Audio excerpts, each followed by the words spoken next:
1 sec, just trying to get, all right, we're good to go, we're recording. Okay, I'm gonna call the planning commission meeting together. It's Tuesday, January the 14th. It's a couple of minutes after 6, so. Can I get approval of the agenda or any changes anybody'd like to add? I move to approval of the agenda as written. Second. Okay, we have an agenda and approval in a second. Those in favor say aye. Aye. Anyone opposed? Thank you. Anybody got any disclosures of interest, that's conflicts on the agenda items? Hearing none. We got quite a bit of public here this evening. Anyone want to go first? Public. Public? Do you want to make any comments? Anybody from the public? I thought I might be able to speak during the discussion of the senior center parking. That depends on whether the commission wants to have a open meeting or not. I don't know what the will of the commission is at this point.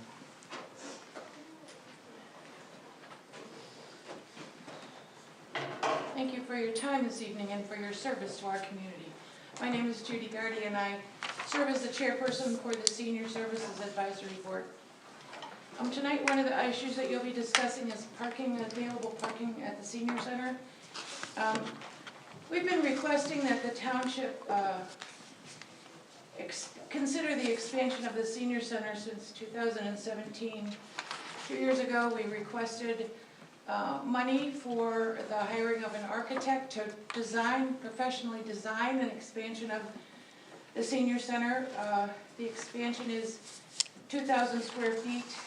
And when we presented that with the builder and the architect to the trustees, the question was, well, where are these additional patrons going to park? Parking is very tight at the senior center. We currently meet the requirements, but if we were to add space, either with an expansion of 2,000 feet or just with an addition of about 200 square feet, we would need additional parking.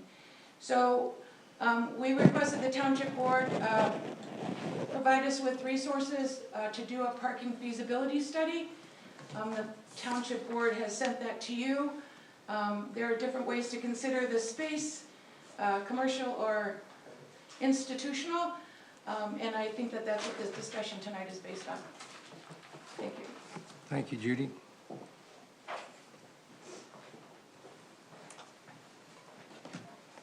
Hi, Cheryl Kellerman. I guess one of the things, if we could start this with a survey that we can all look at to understand where are graves, where can we go with this, what's possible. It costs a very little amount of money to the township, and we can get an idea of what we have to do. Apparently it's been looked into multiple places and times, and I've been asking, there's no existing survey as I understand. So I would really wish we could start with just that. See what we have possible. Thank you. We can't find a survey for the property. For the church. Anyone else got any comments, public comments they'd like to make? Okay, hearing none, we'll move on. Has everyone read the minutes from the December meeting? Any changes, any additions, deletions, corrections? I just have one comment, I guess. We need to decide how the minutes are gonna be written in regard to motions. Whether we're gonna, just so we're consistent. Did somebody move this, or did somebody make a motion to do this? Because it's both ways. Yeah, so you're supposed to be made a motion and the second person moves. Yeah. So, our bad if So- we're, so- if we're deviating from Both that. ways, or just so-and-so moved to do this, and somebody seconded the motion. Yeah, We just need to be consistent how we're gonna do it. okay. Can I make a comment also? So it should go, I make a motion to approve the agenda, and then the second person, Or you can just say, I move to approve the agenda. which is it supposed to be etiquette wise, do you know? Well, that's what he's asking, what would you prefer? Somebody makes a motion, and how would you like it? I would just have it say, They second the motion? I move to approve the minutes, or whatever. Okay, And somebody says, second it. okay, But it doesn't, I guess, as long as we're consistent either way. I'm just used to seeing them move more than the motion part. okay. Thank you. Prefer moved. Okay, so can we get a motion to approve the agenda then, or the minutes, I'm sorry?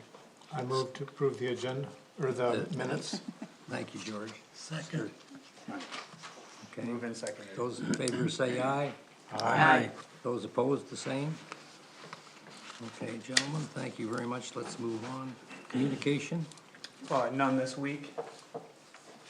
okay, that puts us at old business. Miles, you wanna give us an update on Yeah. the townhome? Yeah, thanks. I'll just kick it off real quick. So, the township engineer from Prine and Newhoff is here tonight, obviously. If you gentlemen and lady were able to look at the staff report provided, we had a little bit more of a summary of recommendations than what we typically put. There was a couple engineering elements that caught our eye when the agency reviews all came in. So that's why I asked Prine and Newhoff to be here tonight to kinda go over some of those. Just to get in front of the planning commission and just give us guidance on how you would like this treated by the township. Obviously, it's a land use permitted by special use permit, so, you know, there's latitude for conditions here. So I guess I should probably just kick it to Prine and Newhoff, if that's okay with the chair and the planning commission, to allow him to talk about these engineering elements in a way that I cannot. No, that's fine. Alright, good evening, everyone. Let me know at any time if you can't hear me speaking, I'll try to speak up, so I'm clear. So, as Miles said, I'm Kevin Gritters with Prine and Newhoff, engineer from Grand Rapids area, but I'm working on your behalf, reviewing these plans. So, the township engineer comments in your packet, are from me. So I'll walk through a few of them, just to make sure that it's clear. The first one that I wanted to speak to is, on my second review, so the blue text, the first item in the general item/roads talks about easements. And those are, the recommendation is, since these are going to be private roads, that there be easements granted over the private roads, which is pretty typical. But it's so that public entities who need access or maintenance of public utilities can do what they need to in there, so water, sewer, storm, and all the rest. So that's the easement item. The second bullet point there is the access, really the access question that I brought up in my first review, and then the developer's engineer said they didn't change anything, so I brought it up again here because it's something I thought was important enough to have a discussion about. And Miles, would it be possible to go to the site plan? Yeah. So, as you all know, this development has one point of access, ingress and egress, which is right there at the upper left-hand corner of the screen. And it's really one occasion where I can envision an access issue here, and it's not something that exists today. It's something that could be a future scenario that could be an access problem. And that would be in the event of construction or maintenance or some other emergency that's occurring really in this area. So right near the entrance and up until this point where the new road is proposed. Because if this area is taken up by construction, for instance, you have sanitary sewer in there, if that sewer would need to be replaced, if that blocks off this section of road, there's literally no other way to get out of the development, so access would be cut off completely there. So there's the single road coming in, the single point of access for the, I think you said phase 5? Yeah, phase Of the 5. apartments to the north there. So all of them come out here as the only access point. And then this whole proposed area would have an access point from the south, but then also other ones. So it's really talking about when construction would be in that area, that access could be an issue. So the observation here was if it was possible to potentially shift this block of buildings south so that there would at least be some flexibility in the future during a situation like that where a potential emergency access or temporary access could be constructed from this drive out there while the construction is happening in the existing drive.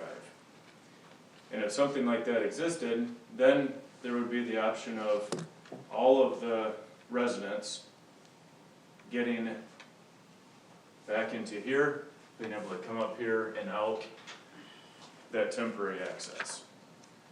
So it's not an absolute necessity. It's a future scenario that could be an issue.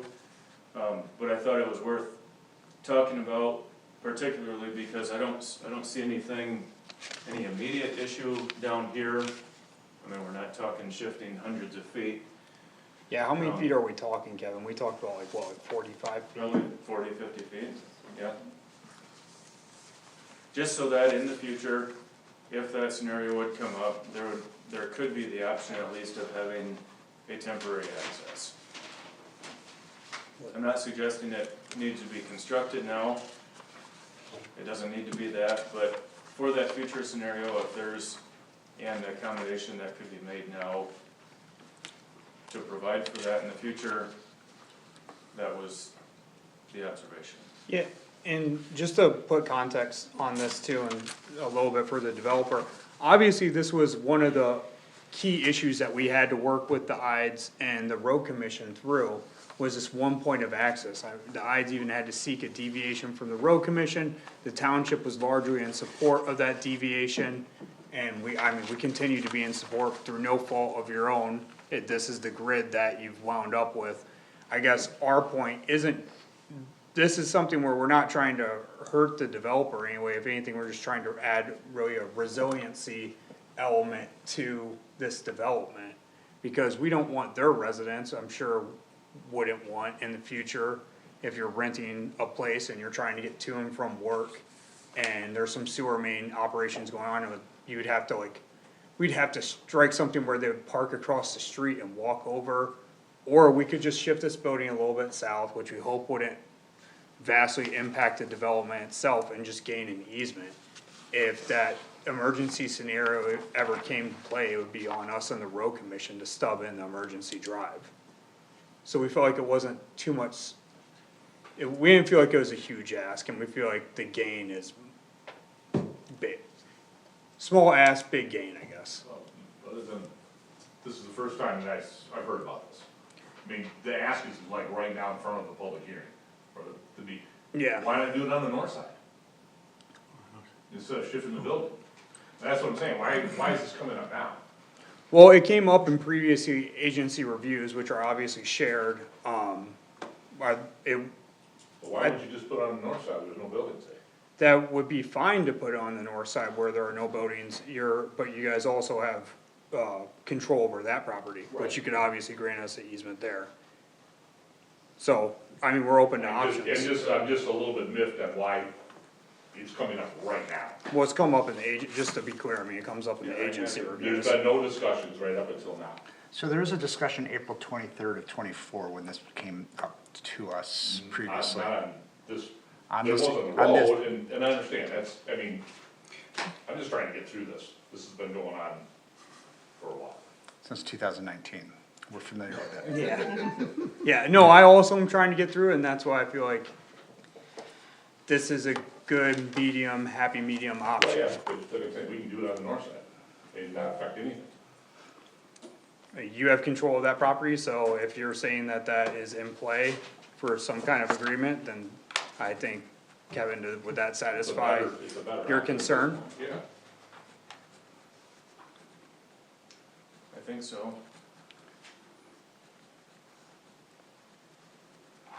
Yeah, it should be. I think that's reasonable. Yeah.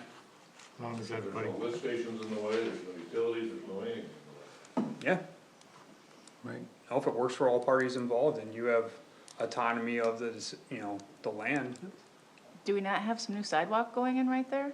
We'll have some sidewalk This going in there in spring? the public road right of way portion of it, but again, this is emergency easement, so. We would have to work around elements here as well that we'll have to repair whenever the hypothetical emergency's done, so either way, there's gonna be challenges. Yep. Again, this isn't supposed to be like a got ya thing, we're just trying to find a solution to an issue. But it does seem like the engineer was certainly aware, the developer's engineer was aware of this issue, if they specifically responded to it. Yeah, I would hope so. By There's- noting that the buildings were not moved. There's a back and forth during the agency review, some, depends on the developer and depends on how agency reviews go. Sometimes agency reviews are more of a back and forth, sometimes it happens in this format. Okay, I can move on. Just a couple of sewer items, and these are a little bit more technical. And it's the second bullet point under wastewater collection, again with the blue text. The sanitary sewer still has a couple portions of it that are proposed to be off-road, meaning outside the roads.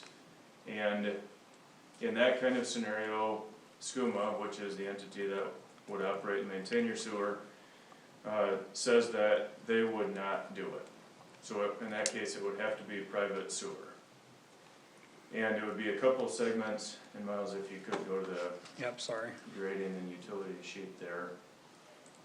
I think it's the next one. Yep, no, that one. Okay. There. And then I'm moving. pan to the south and east. So those two southeasternmost buildings would be, There you go. would have a couple of segments of sewer that would be in backyards, off-road areas, that SCUMA would not be able to maintain, and thus SCUMA would say they would have to be private sewers. The concern I noted with that is a private sewer connects directly to a public sewer, and any issue with a private sewer, whether it's infiltration or a break in the line that the township doesn't have control over and SCUMA doesn't have control over necessarily, directly impacts the public sewer immediately when it happens. So my recommendation was to do what is needed to make these public sewers so that all of it can be public, all of it can be owned, operated, maintained by the public entity, which is the township and SCUMA, and it's, in my opinion, a better long-term option. SCUMA says there are a lot of other private sewers in Bath Township, so it is a possibility, but from an overall planning standpoint of trying to get things right initially, my recommendation would be, unless there's specific reason why it can't be public, to have all the sanitary sewer be public. I looked at this a lot today, and it seems to me the critical thing is the invert elevation of the sewer in Abbey Lane to the south. There's a sewer in Abbey Lane that comes up and dead ends that is almost directly south of these buildings. Yeah. But I don't know what the invert elevation of that is. So Yeah. that's kind of critical right there, if you can do it by gravity, because you could put a sewer in the front of these. The only problem with putting a sewer in the front, it's gonna have to be above the water main, which is not, not usually a good thing to do. No, and it would, I think there's ways to provide gravity service that does not have to come from existing sewer down in, oh, sorry, Yeah, there is a gravity sewer down this there. isn't the right one. Can you go to the one that shows this, yeah, this one. Yeah, so this building is proposed to be served with gravity from here. Yep. And then the other one is, sorry, I misspoke. This one still is proposed as a backyard sewer, so I think there's possibility of getting the sewer not necessarily served from existing gravity in Abbey, but supplying those buildings with gravity service from other mains closer to within the proposed development. Yeah, this was an interesting one to come up, and Sam, I think, obviously, like Kevin said, if there is some reason why it can't be provided, we're, like, that's a possibility, and we just don't know, you know, what Don's reasoning was. Don is, the IDES engineer. But typically, in my experience, when working with developers, they're trying to get us to take anything we're willing to take public, they're trying. The intent is not to have private sewers up there. Okay, So I'm a little bit, again, I'm not understanding why either my engineer didn't adhere to whatever the comments were, the SCUMA. Yeah. But that was my understanding is, the comments were coming back and he was addressing them and taking care of them. yeah, well, if that's the case, then I think moving forward administratively, when we work towards getting construction plans on a conditional approval, Right. we'll just work towards that end. Yeah. But yeah, my experience is usually the developer is trying to get everything to be public, cause they don't wanna be on the hook. 95% of that is showing public, well, I don't need 5% of it to be private. Yeah, for sure, and that's, I guess, how we feel too, so if Right. that's the common No, goal, we're then, on, we're on the same page. okay, great, Good. Moving alright, on. cool. The next one is, connecting laterals to the existing sanitary sewer. And there is existing sanitary sewer coming from Somerset and running north-south, basically right through the middle of this, what is open field now. Yeah. And it was installed during a prior phase, and now these, from what I can tell, much of this is planned around that pipe being in the ground. And a lot of the buildings on this north-south road are proposed to connect to that. The way that they're proposed to connect is, and there's 28 individual laterals proposed to connect to the existing pipe. And they're proposing to basically cluster the laterals, so there's 4 in fairly close proximity to each other, and then cut out a section of that pipe, install Y, Yep. 2 in each direction, with some new pipe in between, and then leave a section of existing pipe, new pipe, old pipe. My concern with that is digging up in multiple locations in a fairly short distance for that high density of laterals.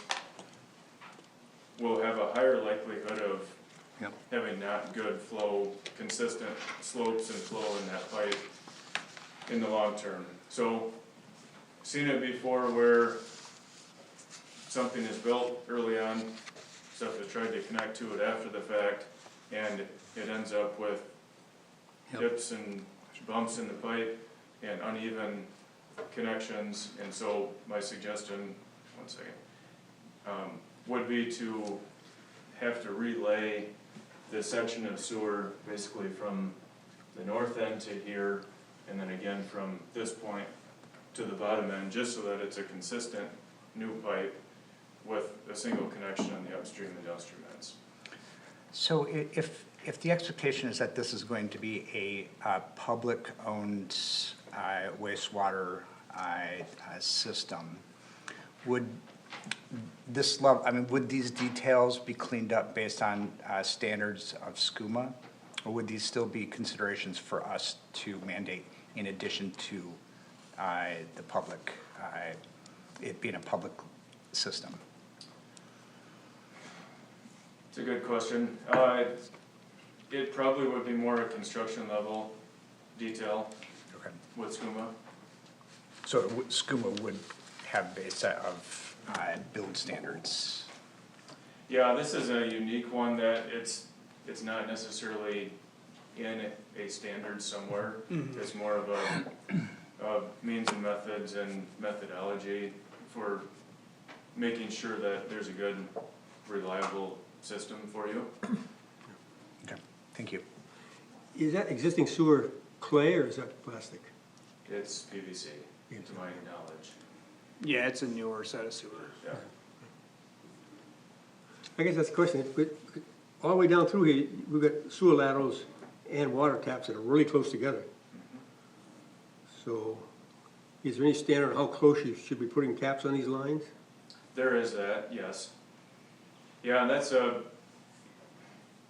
detail that can be worked out on construction drawings when we get to that point, but the state has standards for that. Okay. And there may need to be some more minor tweaks like that.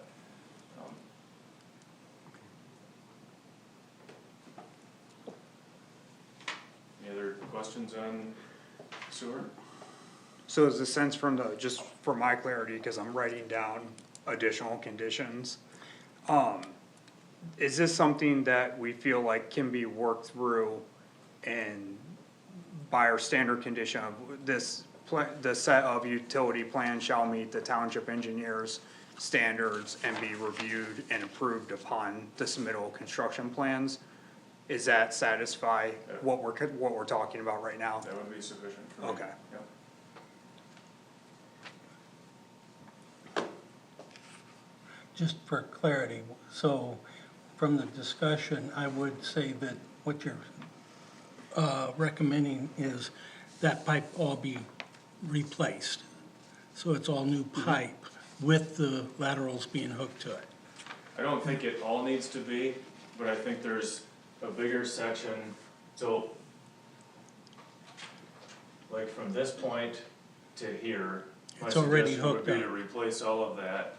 That's where all the laterals are. Then there's existing pipe from here to here, that would be fine to leave. And then do the same thing for this cluster of Okay. buildings and laterals. But with the current language that we have in place for conditions, that's something that yourself and SCUMA can take a closer look at Yes. when we get those more detailed plans and determine if that rises to the level of what we're talking about tonight. Just as easily run a camera through there and determine if you do have some deficiencies, right? Yes, and by that point, it's usually 30 days after it's been built and. Well, it's already been done. I'm saying run a camera through it previously, I mean, to understand. Yep. I guess I'm not understanding what this meeting was all about. I didn't think we were going point by point. Construction drawings that are gonna be, I mean, we've got things that are still yet to be constructed, designed. And it seems like you're trying to accomplish those things right now. I guess I didn't understand what the meeting was all about tonight. Yep. But I don't know why you wouldn't run the camera through it before the construction design, before you start digging things up. Right, and I don't have a concern with the existing pipe as it is today. But you're saying dig it up. Because of all the connections. That's what I heard also, to dig it up, but if that upper section is in there now, and just worry where that pipe runs today in the non-constructed area, where you're gonna put the laterals in. But this whole middle section, there's 28 separate pipes that are going to connect to that pipe that's in the ground right now. The connection's his concern. Yeah. But what Mr. Hyde's saying is, The main that's in there may be fine, but we don't know that. we don't know that because we don't have all the information yet. And we're just, I guess, maybe it doesn't need to be said, but we're saying this could be a potential thing, just so the PC's aware it's something we'll be looking at. That's him just trying to. Yeah, we're not, figure out again, where this is all going tonight. nope, just trying to say this is a potential concern, but just to put their minds to ease, these are things that will get looked at during the construction review. I didn't have anything else specific to point out. Does anyone have questions on anything else for me while I'm here?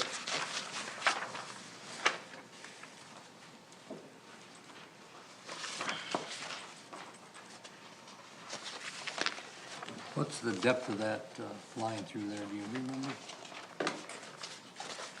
It'll be on the plans. I think it's between 10 and 15. 10 and 15 feet. Let's go to the profile sheet for that one. So it's below the water table then? Oh, yeah. Oh, yeah. It's gotta be.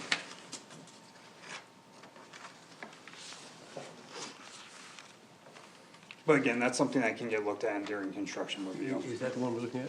And I think there's even some details that we're not bringing up tonight, just because they need to be hammered out in construction review. when it comes to some of these lateral images, but that's something we can sidebar with Wolverine Engineering.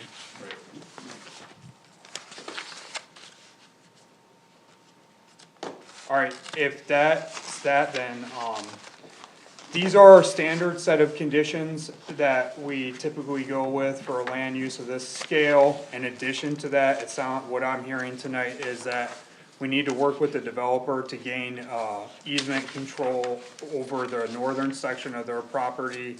I wrote down the parcel number, but just so I don't have to say it all, it's this parcel right here. For emergency access, so we can work with the developer on that, so that'd be one additional condition. The second one is that we need to gain easements over all the private roads, that way, other people within the campus, Somerset area are able to gain access. Do you have any objections to that? Is that something you're worried about? No. Okay. I just wanna make sure we're covering all of our sides of the argument here. And then, all sewer services shall meet SCUMA standards or show, reasoning why they're not, why it's not possible to meet those SCUMA standards, just so your engineer has an out if there is some building where, I think, I wanna build that out in for you, because if there is some engineering reasoning that we aren't able to find of why Wolverine chose to do that, I think even having one building on private sewer service would be superior if it can be gravity versus, requiring a pump. I wouldn't wanna put this complex in the situation where they have to pump a building if they can go with a private option to provide gravity. It would just be, to Kevin's suggestion, reasoning has to be provided and demonstrated of why that's necessary. Well, if we had to put pumps in, like we're building 1 and 2, that's 4 homes. So that might be 4 pumps, Sure, one for each unit, yeah, but which is exactly what we're talking about on another development off Chandler Road. yeah, but if we can minimize that, Well, yeah, I'd like if to we can do it minimize with it, but if gravel, we it's better. can't do it, then they have to demonstrate why. Yeah. So, I guess that's kinda where staff's at, Chair, I don't, it's not, I got the ball is in your court now. Well, whatever commissioners wanna do. It's just discussion today, correct? No, they've had a public hearing, we've seen this a couple of times, I'm sure they're seeking Excuse me. action, but it's, to the pleasure of the planning commission. Yeah, one of the comments that I read through here that's concerning, to me at least, is the drainage. Not the drainage per se, but the way it's being done. Because it was pointed out in here that there's gonna be some ditches back there about 7 feet deep that start right at the back edge of the homes, which means they have no backyard, as usual.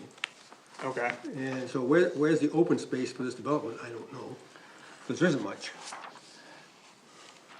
Yeah, I mean, the thing, again, I feel you on the open space, obviously we do our open space calcs when we do our reviews, it seems like this is, I think I even spoke with somebody on the phone earlier today saying like, hey, they're really packing buildings in here. Again, as it was mentioned, this has been here since 2019, and if everyone remembers the density that was first presented, it's been walked back several times, so it meets our minimum qualifications for open space. I think that's debatable. I think there's lots more discussion that needs to occur with this development. As at least 3 of us have been here since 2019 for all of these iterations, many of our original concerns keep popping back up. Name of the development conflicting with the Somerset, adjacent, properties, lack of amenities, especially given a differently owned, development with amenities, adjacent to this parcel, the green space. I don't know if that wetland in the front is counted towards that green space count. I think we should Count have towards the serious. open space. The open space, Yeah. that is, I would argue that does not meet the intent of, the expectation, because that's unusable space by, the residents. And so, I think there's lots of elements that are missing. I'd love to see a landscaping plan. I think we should see the lighting plan, considering there is, again, that adjacent development. So, like Mr. Ide, I'm not quite sure why this came before us, as I'm not sure this is complete enough for, you know, us to have an informed review of this. Thank you. Anybody else want to make any comments? Yeah, I know, it's not part of the site review, I guess, but I guess at some point in time, we need to know what these buildings are gonna look like. Are these two-car garages, the one-car garage, and what are we looking at for the development itself? We'd like to see renderings. I'd like to see something. We've got our architectural standard guidelines. I think we should go by those and have some things submitted. What's the building's gonna look like and whatnot. I think, because we're looking at, and it doesn't impact this development maybe, but we gotta do a master plan, what we're gonna call it, over the next year. Yep. And things we've talked about is what do we want the township to look like.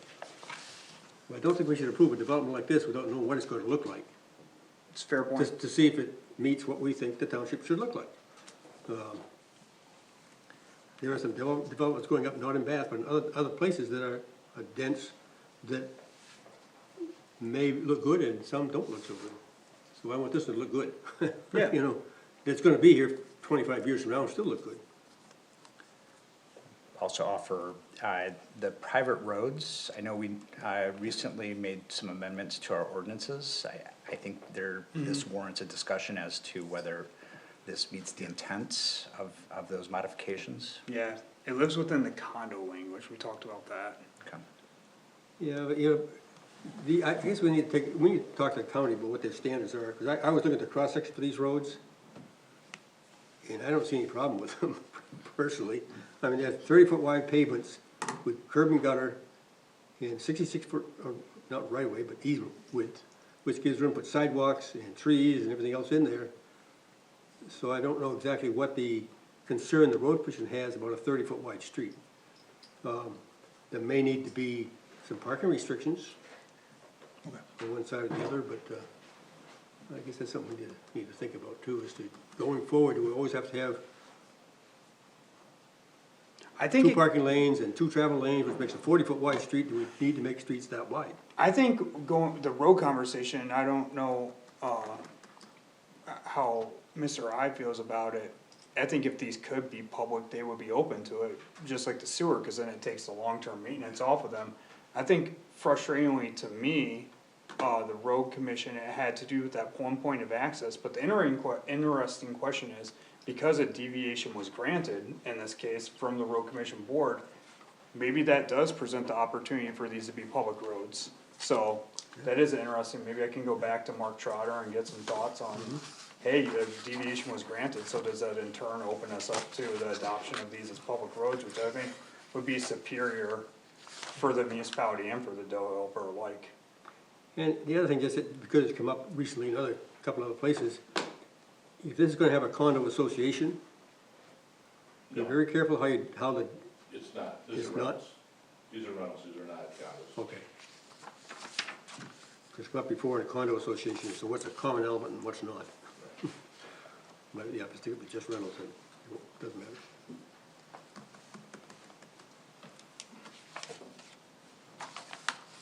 Anyone else got any comments?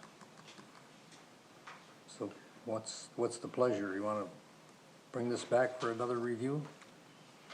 I think we need more details, personally. Alright, so what I'm hearing, and just so I can be, get a couple points to Mr. Ide here, and I'll follow up obviously tomorrow with you and Don and, email, encapsulating if a vote doesn't happen. But one of our conditions was about the photometric plan. I remember when me and Kevin were on the phone and we're kinda doing a joint review of the plans, we did need more information on the lighting, so I threw that in as a condition in case a vote happened tonight, just so I'd be able to administratively review that. So I guess I can get with your engineer on what we're looking for with lighting. You did have this landscaping plan, so I didn't know, are there certain elements that we were looking for with the landscaping plan other than My oversight if there was a landscaping plan. What's that? My oversight if there was a Oh, landscaping okay. plan. And,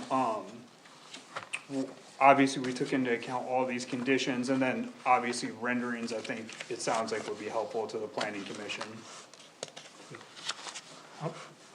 How are we gonna address the sewer? It sounds like we're gonna link up between Prine and Newhoff and Wolverine Engineering and work through whatever sewer details were missed. I'm hoping, my goal would be to quickly speed all that up and get you guys back here within a month, if that's possible on your end. There was another comment made in here too, that I noticed that, and I didn't see the plans in this detail, but that there's potential conflict between some of the sewer leads and the storm sewer pipes. So we're gonna make sure that those go away. Yeah, and those, sorry, Go ahead. can I speak? Those are construction level details too that we can work out, there's ways to address that. The last point that was brought up that I forgot, from Commissioner Almarigi was, and I don't know if you're on the PC, cause obviously, to Mr. Ides' point, this has come back and forth a little bit, and we've worked through iterations of this, so I can see frustration on both sides, and obviously I apologize for that, we're at all, facilitating that frustration, but there was a conversation about the, amenities of Somerset and the conflict that could be introduced between these two land uses. One of the like happy medium options that was discussed in the past, was when these renters sign their rental agreement, having some language in there stating, you know, like your lease will be terminated if you're found to be abusing the amenities of another, to build in some kind of accountability. That way Somerset's not policing, let's say, the pool in the summers. Yeah, you just asked me if I'd be willing to grant an easement for the apartment residents to be walking down my streets. Yeah, so I give and take there, but I don't know, what I'm trying to get is, again, I'm trying to move the ball here. What are you looking for? That's what we discussed in the past. So, I mean, this was brought up in 2019, it was brought up in 2020, I think it was brought up in 2024. And so, things like a leasing office, the amenities, there was, in 2019, there was a discussion about an articulation plan with Somerset's, and the Somerset's representative was a flat no on that. But that was tied up with language about, the branding of the two developments, so Somerset versus Somerset Park. It came back to us as Autumn Hills, you know, and a couple years later, then, and then Park Lake, you know, apartments, after that.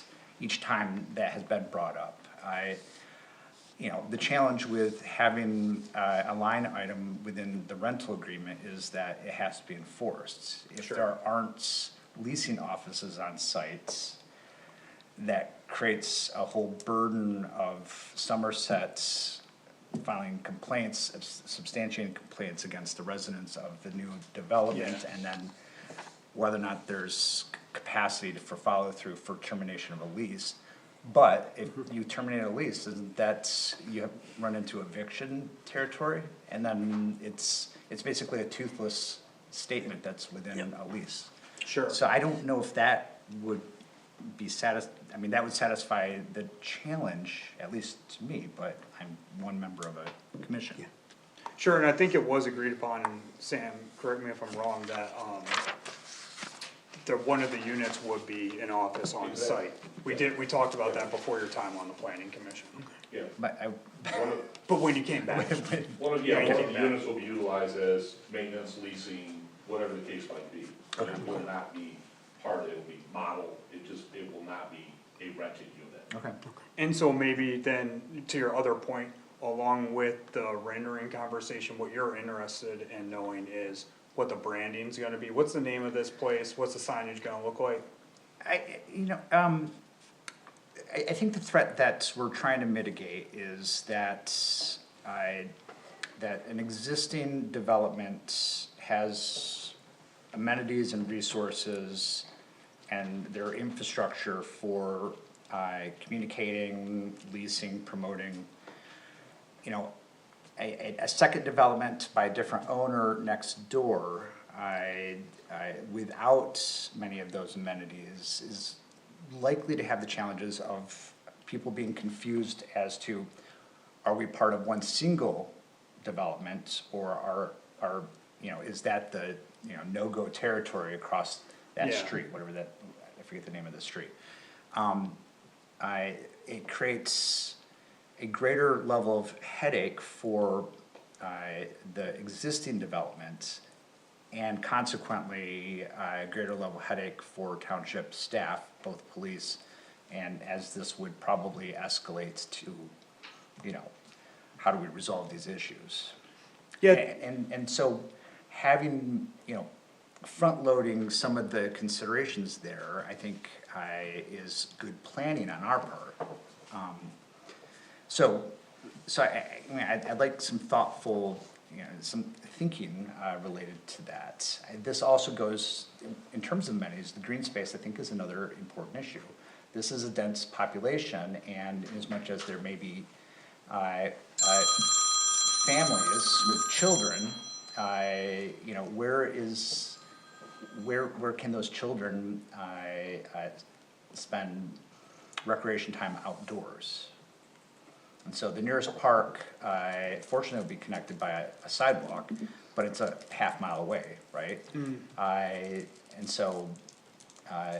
I'm not seeing a whole lot of green space for recreation there, and it's certainly not gonna occur in the pond, or at least safely within that wetlands, along Webster Road. Okay. You said these are gonna be all rentals, is that correct? So do you have a target market of, I do, it's more, I don't wanna say elderly, it's more 50, 60 years old. It's not geared towards families, not geared towards, not that we would take, a mother and a child, or a couple, or whatever the case is, younger. But the intent is more snowbirds, somebody that would come here, spend the summers here, and then get out of here in the winter and head down to wherever they head down to. I do, Two bedroom, 2 baths, single story. I think they're 2-car garage, but some might be 1.5, but that's the market that we're after. It's a different market than what Somerset is. one thing And I've got 80 units, not 350 units, so that's where I get down to, and again, the clientele, they're not looking for pools, and they're doing their own thing, wherever that may be. So that's why we find that the amenities that we're gonna be providing, it's walking down the sidewalks and certain things like that, not a height. They might be wanting pickleball, but they shouldn't be playing pickleball either. Yeah, one thing I wanted to say, I think it's probably worth noting through the prism of like land use. So, it probably does help that these are a different style of dwelling unit versus apartments. I think if they were both apartment complexes, then that confusion probably would be at a higher percentile of like, they're apartments, I'm apartments, we're the same apartments. So I think it probably does help there. But that's not to say that conflicts can't arise, like, no one knows the future, it could definitely happen.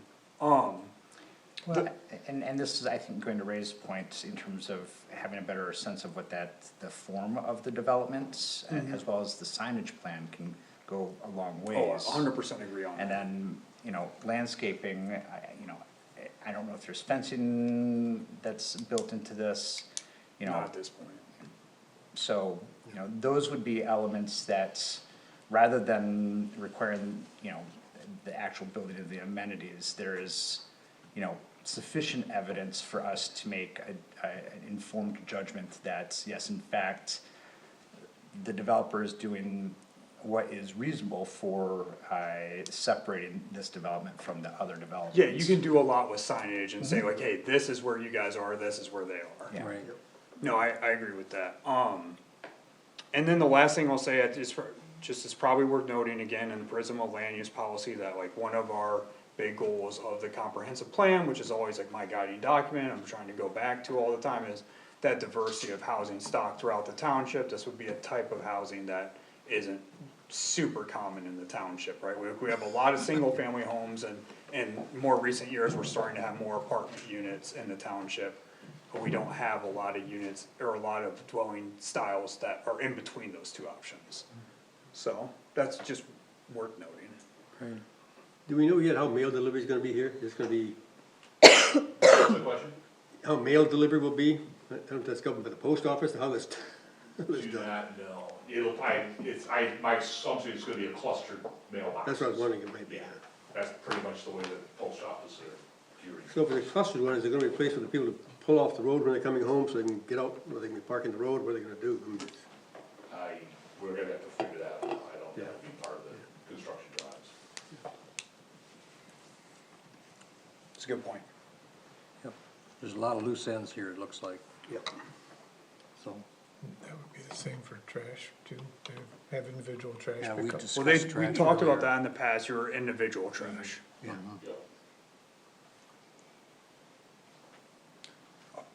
Well, Do you think you got enough information? yeah, I think Miles? I hope this doesn't, I'm sorry again, for having the back and forth, but I think this is, in my view at least, like highly valuable, because when we're trying to get the ball moving along, we can't do that if we don't know where everyone's at. Right, correct.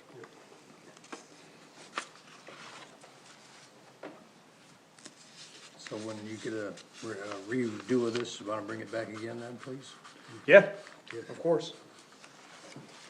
I would just say, on behalf of at least the planning department, thank you, Mr. I, for coming out tonight, and thanks, Kevin from Prine and Newhall for coming out tonight too.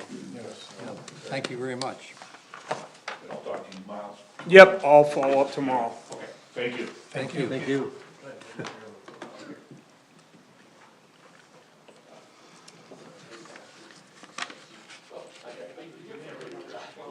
Alright. Yeah, ask Scuba what they think about that, because from a construction standpoint, it would make sense to just replace that line. Yeah, it would. You're gonna have to de-water it anyhow to get in there to dig it up if it's that deep. You're gonna have to use trench box. Yeah, 'cause once you start digging it up and then depending how long these segments are gonna be that are gonna be left there between the connections, Yep, the chance it's gonna move. yep, yep. Well, and from a construction standpoint, it's gonna be a pain in the neck. Yeah. That's why I thought they actually might save money by Yeah, just I doing think the so, yeah. suggestion, yeah. Well, that's like when they do the repairs on 69. They do a repair every 10 feet. Take the whole damn thing out, just. Yeah, I know. Yeah. Yeah, Don't tell that to NDOT. You get real defensive. yeah, they are. You gotta keep the rhythm. You just Maybe keep When they people get done, going in that I lane. wish they come in with a planer and plane it, so it'd What's be that? a nice smooth. I said it keeps No. people from driving in that lane, so it gets no wear and tear. We'll let you know. That'll be another meeting probably though. Alright. Thank you. Thanks. All right, so that moves us on to the senior center parking, is that correct? Let me check the agenda and make sure. Yes. Yep. Miles, you and I spent several hours on Monday on that.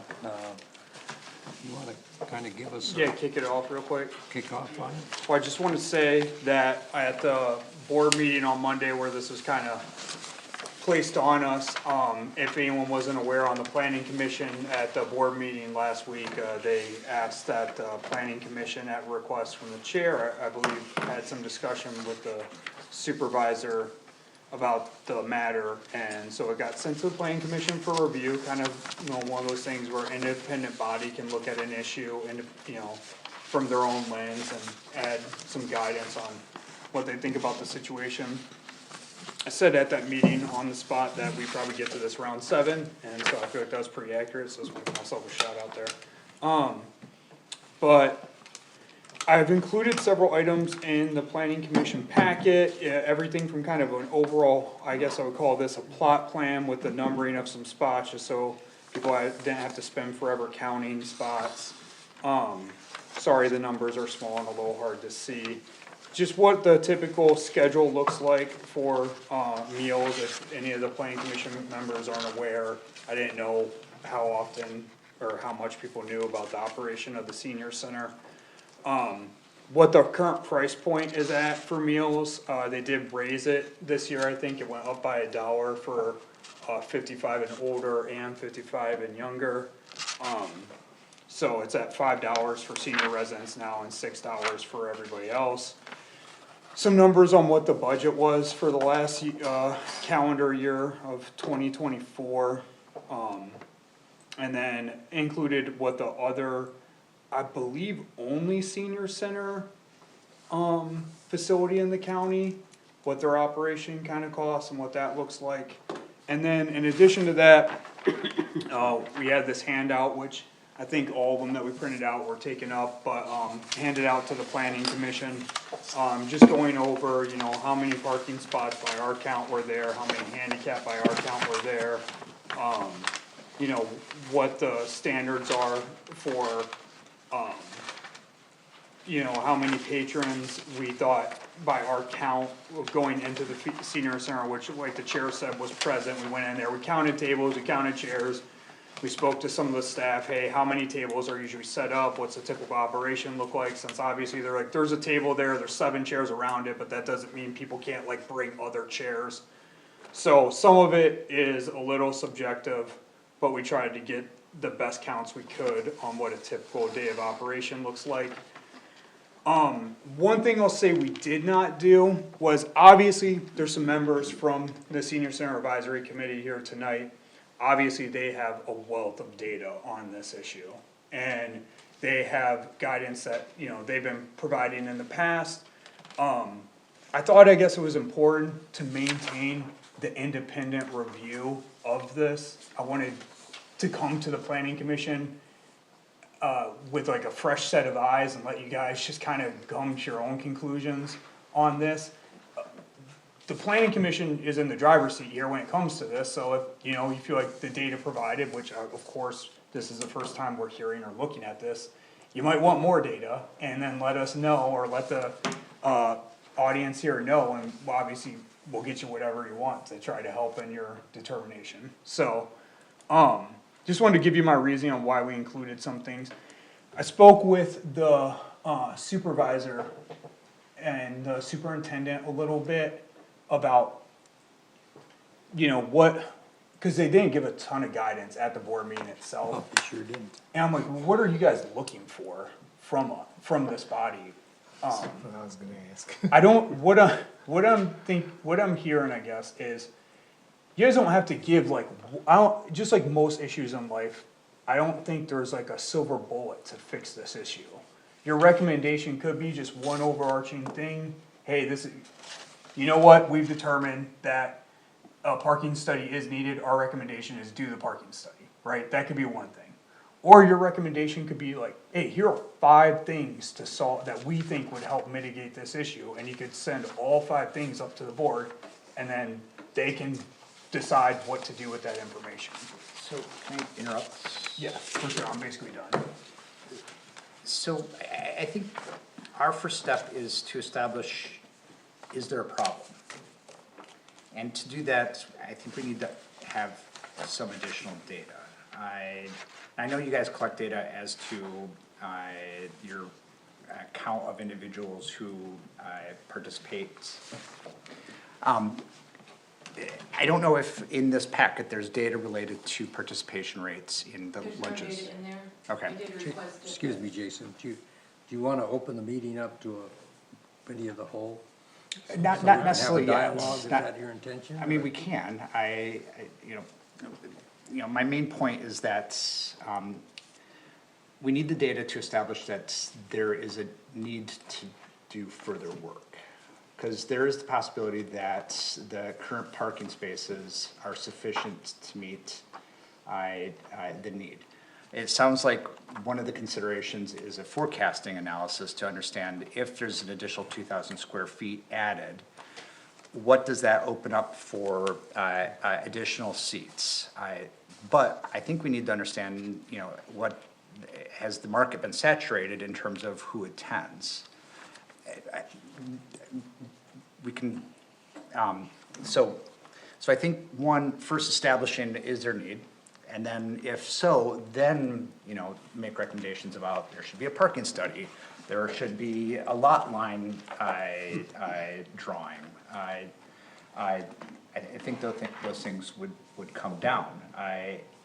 If the analysis of,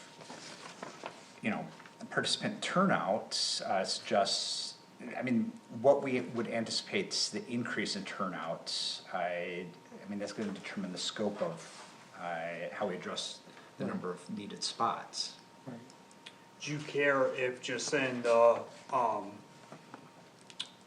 effort to, quickly get turned around on this, if maybe we reach out, well, I think I know the type of data that you would wanna see to get to your conclusion, is there a problem? If we start gathering that, could I reach out to you during a weekday and just say, hey, Jason, this is what we got, what do you think? Yeah, I think, so we would want to know, what's the min and the maximum number of participants for, each type of event.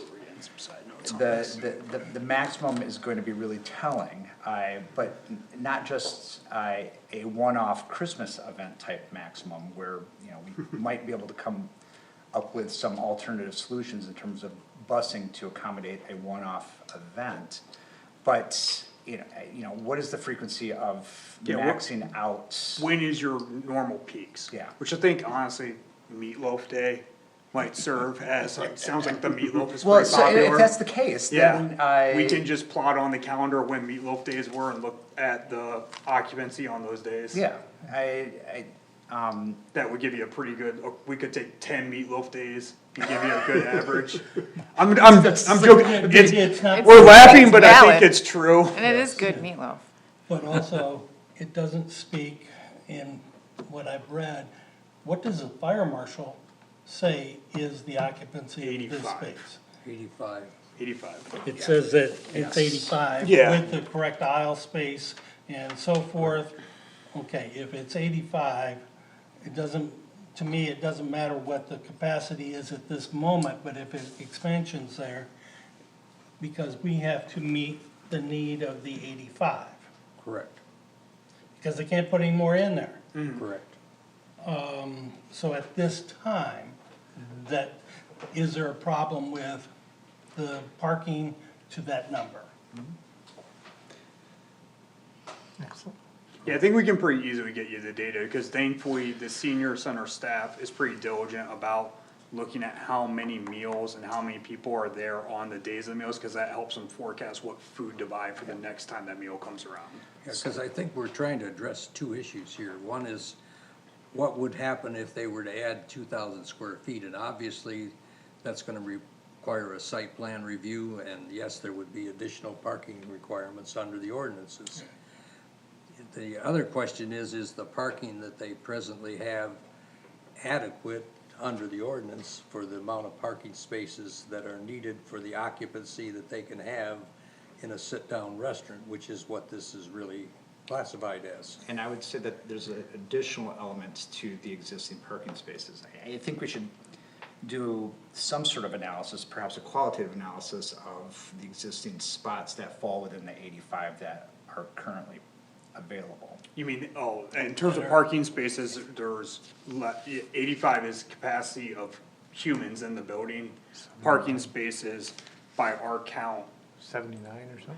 yeah, there's 70-something on the campus as a whole. What we did when we were providing our count that's in this document is we took the parking that is typically associated with the senior center, and that gives us a count of 48. And that's inclusive of parking spaces utilized by township That- staff that and includes- visitors, police departments. That includes the staff that work at the senior center within that 40-something, and that includes what sometimes, I would say oftentimes, is DPW staff that parks in this lot over here. That does not include these parking spaces, that does not include these parking Okay. spaces or these parking Okay. spaces. Can I just make it clear, so you're saying the 48 that you just told us are those that are typically around the senior Yeah, center and typically, used for the senior The center? public would associate, that's where I'm gonna park. Now, Gotcha. obviously, the parking lot gets full, I would say, kind of our last week of samples, we've been checking it out at noon just to get a sense for ourselves, again, independently of what the situation is there, and it's pretty full. So, again, I think Jason's correct, we should get numbers to say that factually, here are the numbers, that's important, but, you know, there can be some overflow, I've even noticed when I'm going out at noon to go get lunch, sometimes there's some overflow. Now, I think we should get more into this, there are reasons for that, in my opinion, which is, you have dining in and you have to-go orders. And the to-go orders have seen, from what I've heard from staff that worked there, John was there when we were interviewing some of the staff there, you know, the to-go orders have added, I guess I'll say, an element of like congestion here.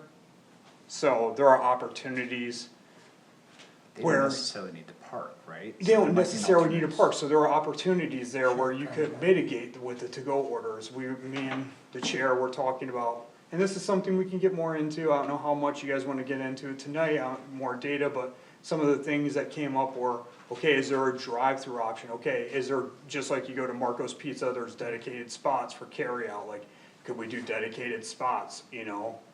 Or is there a window where it's like a hard rule where we say your pickups will be from this time to this time?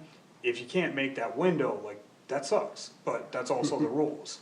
And I think one of the challenges have been in the past, from what I've gathered, is setting rules is tough, right?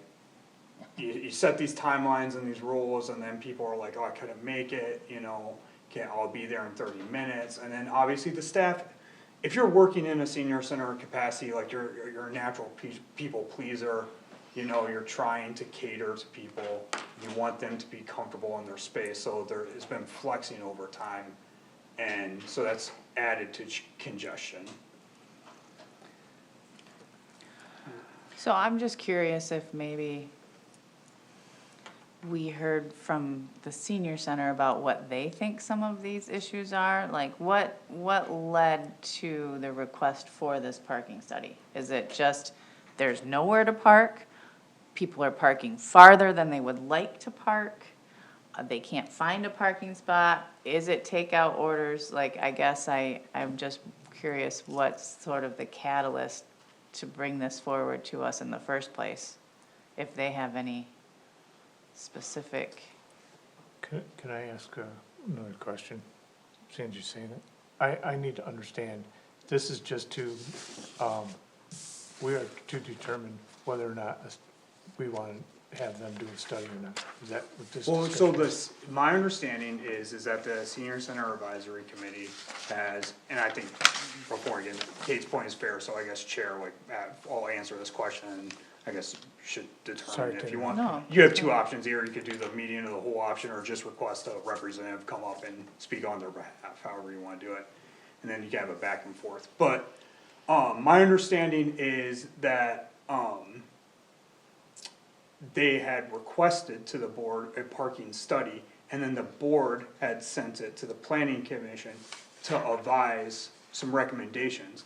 That doesn't mean your recommendation has to narrowly be to Okay. parking study, yes, parking study, no, Okay, parking study, maybe. I understand that. Your recommendation could be parking study, I'll give a parking study, yes, also address these four things, and we feel like it can help congestion.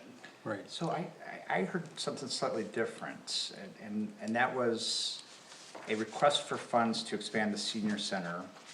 One of the concerns about just approving that request is that if the senior center was expanded, we wouldn't have the parking spaces to accommodate additional I patrons. believe that is an element of this as well. So I think you have to, in your set of recommendations, in addition to Yeah. answering the parking study question, which I feel like should probably answer that question, yes, no, maybe, but we feel like you need to do these things first, and then you can look at a parking study.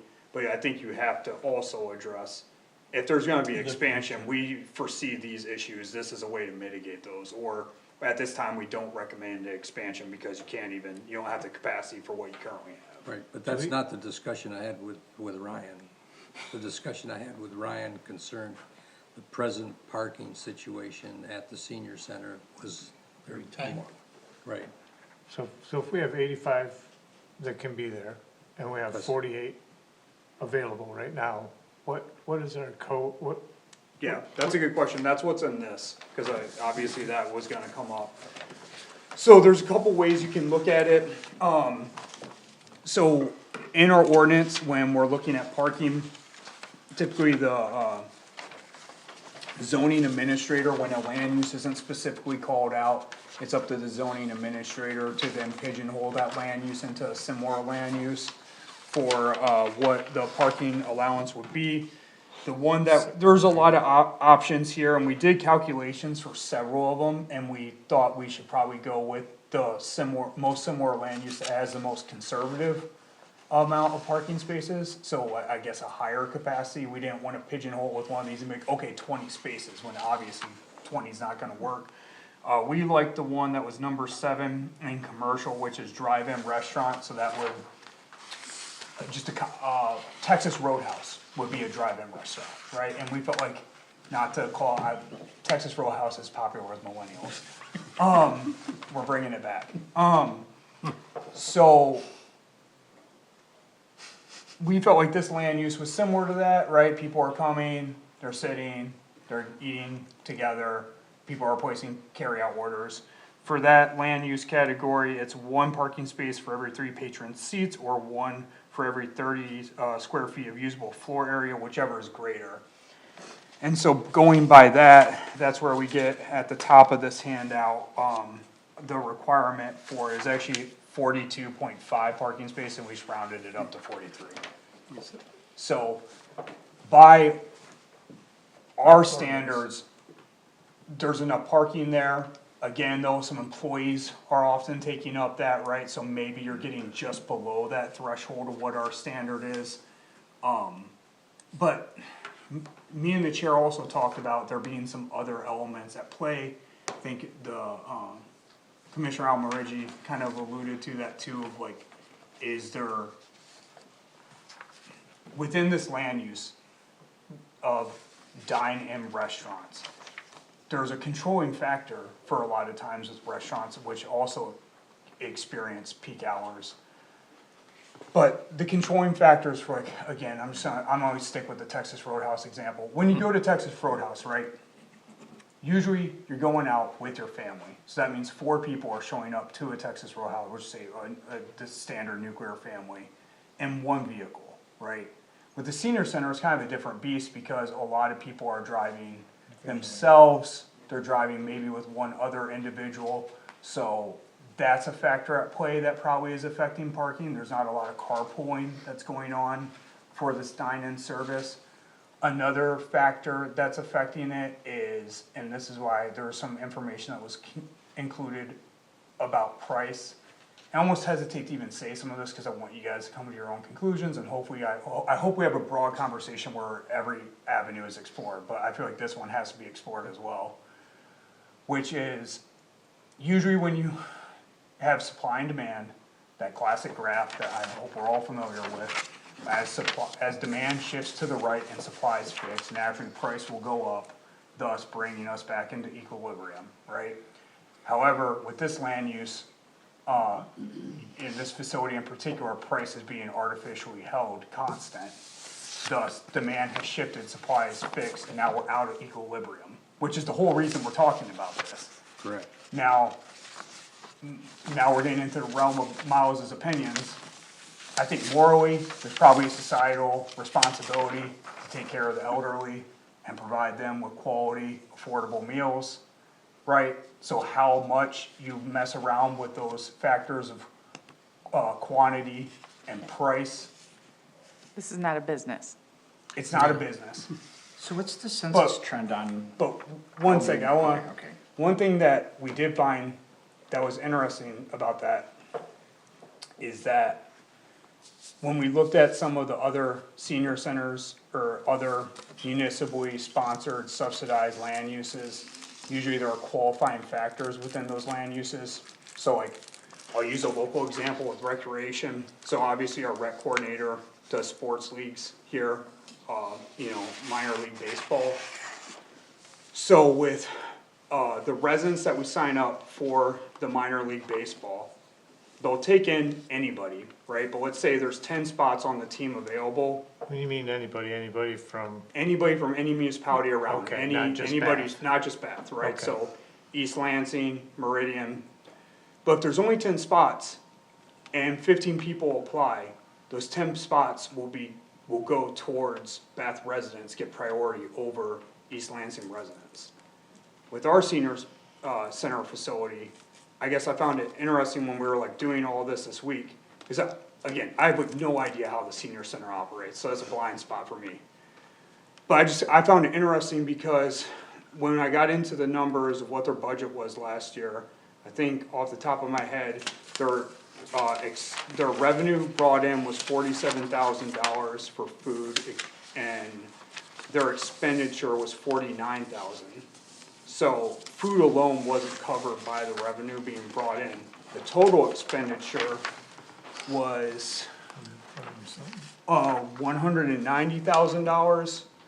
So if you take the revenue total of 50 and you minus it from the 90, the Bath Township taxpayer subsidizes this land use at least in the year of 2024 by $140,000. So I guess I find it, then I asked some of the staff there, I'm like, okay, well, what's the spread on township residents using the senior center versus non-township residents? And they said it's a 60-40 spread.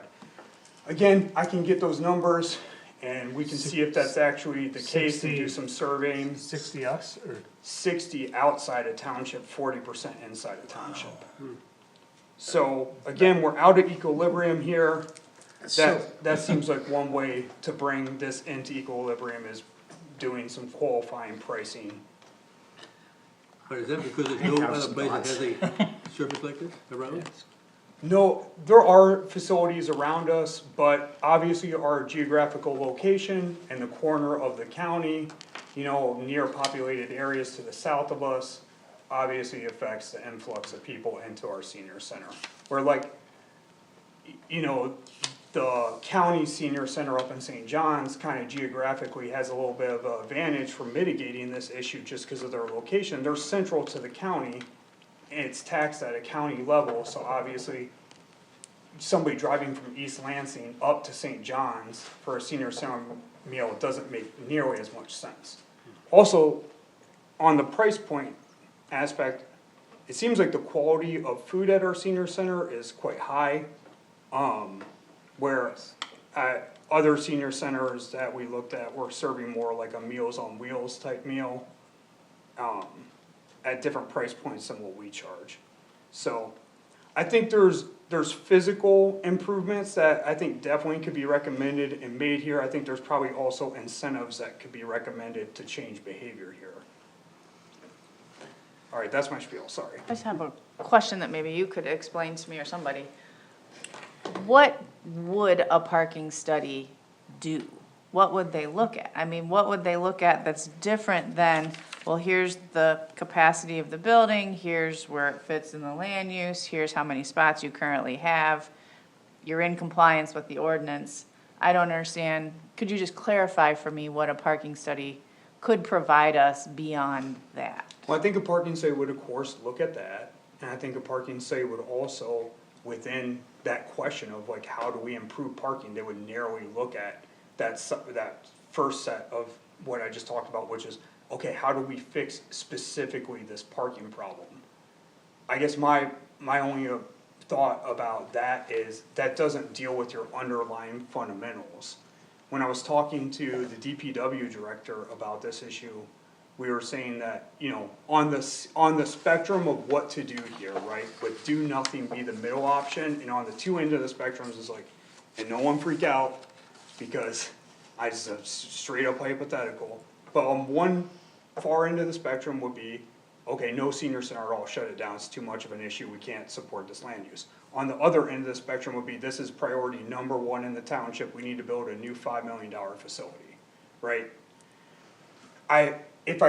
When me and some of the staff were talking about, if we go to the far end of the spectrum and you build the $5 million facility, if you haven't addressed any of the underlying incentives with this facility, we'll be right back here requesting a new parking study in 2 years. That facility will be full, the drive-through will be full. But same thing, parking study for this facility would need to identify how many parking spots are being used by the police department, how many are being used by this building, so we know what the parking spots being used for right now. The entirety of all parking spaces Exactly. in this And I think- complex. That's a good point, Yeah, that would I think we obviously be should. something they would look The other at. thing, looking long range, when is this building or the police building gonna expand, and where? If they're gonna expand on site, that's gonna impact parking also, so we shouldn't limit this just to the service, to the senior center.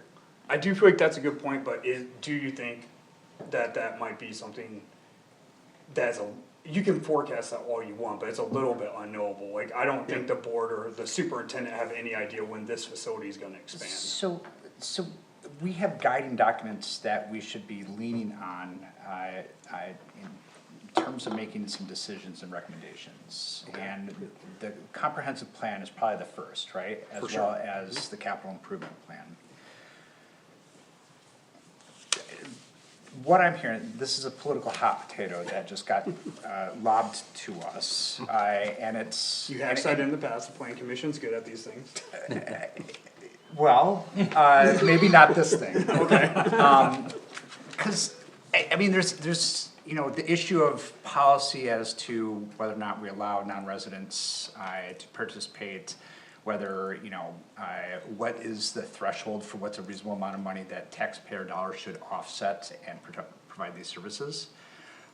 That's outside our pay grade, as a planning commission. Now, we can weigh in on it, but we should weigh in on it through the lens of the comprehensive plan, which presumably has been adopted by the township board. So we can remind them of what our priorities are as a community. For sure. I don't remember what exactly you know, we say within our current master plan, but my guess is that we as a community value the expansion of services to meet the needs of our residents, and balancing how do we meet the current and future needs of the seniors in our community is incredibly important, but it's also in conjunction with meeting the needs of our youth and our, you know, adults and special needs populations. I think the key word there though is probably our residents. Well, I mean, I have opinions on that as well, but that's, I think the board should wrestle with those decision-making, those elements of those decisions. I agree, but I'll just quickly say that, I don't think your recommendation has to be, we feel like non-residents should pay $10. Your recommendation could be something like, again, you guys, you're in the driver's seat, so whatever you guys wanna do. But your recommendation could be something like, explore incentive structures to disincentivize, congestion. I would rather take a data perspective and say, according to the data that was shared with us, here's the capacity, here's, you know, the average utilization, here's the maximum utilization. The data also indicated what proportion were residents versus not residents. And feed them the data without commentary about that. Let them make a decision about, perhaps, if we adjust our policies, we can mitigate some of these, this resident versus non-resident is too highly political for us to get engaged with, because it will compromise, you know, our integrity as a, you know, an autonomous, you know, objective, group of humans who are providing. So I wouldn't touch it, but we can certainly provide the information to them for them to deliberate on this. Yeah, for sure, and I guess that's all I'm trying to say. I mean, we could easily say, you know, our professional judgment is that parking is inadequate for current and future needs of not only the senior center, but you know, all facilities on this campus. We therefore recommend the hiring of a contractor to you know, follow, you know, industry norms, you know, set of procedures for doing a parking study. Yeah. And that would be the simplest thing, to hot potato it back to the board. Maybe, yeah, I mean, that would obviously be the simplest option, but it'd be nice to, one thing I would say that I think is probably worth like making just putting a thought out there. This is more of a planning lesson that planners have learned the hard way over, the last 50 years, let's say. So, everyone in planning knows the example of you can't engineer your way out of congestion, right? So in the 80s, when cities started to build highways, Detroit's a famous example of this, right? They built I-75, and then everyone started moving out into the outer ring suburbs, right? Then there was congestion on the 2-lane road highway. So what was the solution? Well, obviously, the solution is a 3-lane road highway, right? And then everyone moved to even a more outer ring suburb, because now it only takes me 40 minutes to get to work, right? But then a year later, now it's taking me an hour and a half to get to work because everyone moved out to the outer ring suburbs. So what's the solution? A 4-lane highway is now the solution, right? That I worry about a recommendation that on a micro scale takes that form without addressing any kind of recommendation. And I agree, it has to be data led, and it has to come from our plan. I think there's lots of language in there that could apply to this. But I worry about sending a recommendation back, I guess, that doesn't have any meat on it to deal with that metaphor that I just alluded to. Well, I mean, you're asking us to create a set of recommendations that address policy as to who does and who does not receive, The recommendation Township could, services. the recommendation could take the form of and explore incentive structures. It doesn't have to be do X, do Y. Okay. So maybe the recommendation is township hires an economist to do a market analysis. Could be. With options for, addressing current resources versus disincentivizing people through. I don't think everything has to be precisely that data led, right? Can you pull up a GIF of the lot and area? I'm just wondering Yeah. where the extra lanes of highway could be placed. Okay.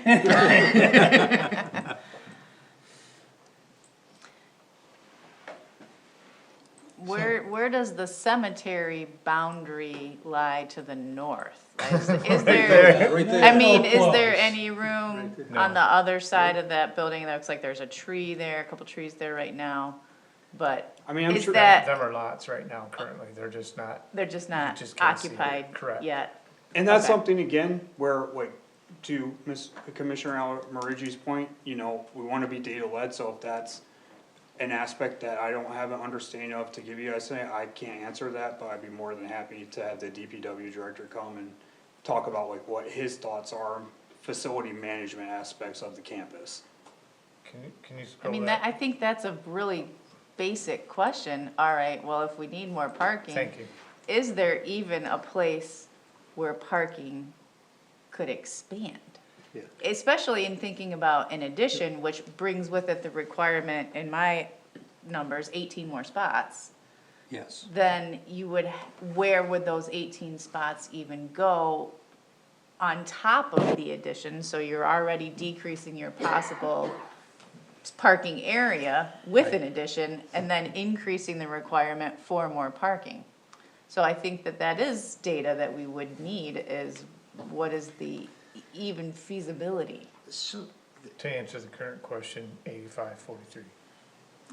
so, I mean, some other things that we should consider is, what if we, required the police to park in the fire department parking lot and then allocates the current police spots to, the senior center?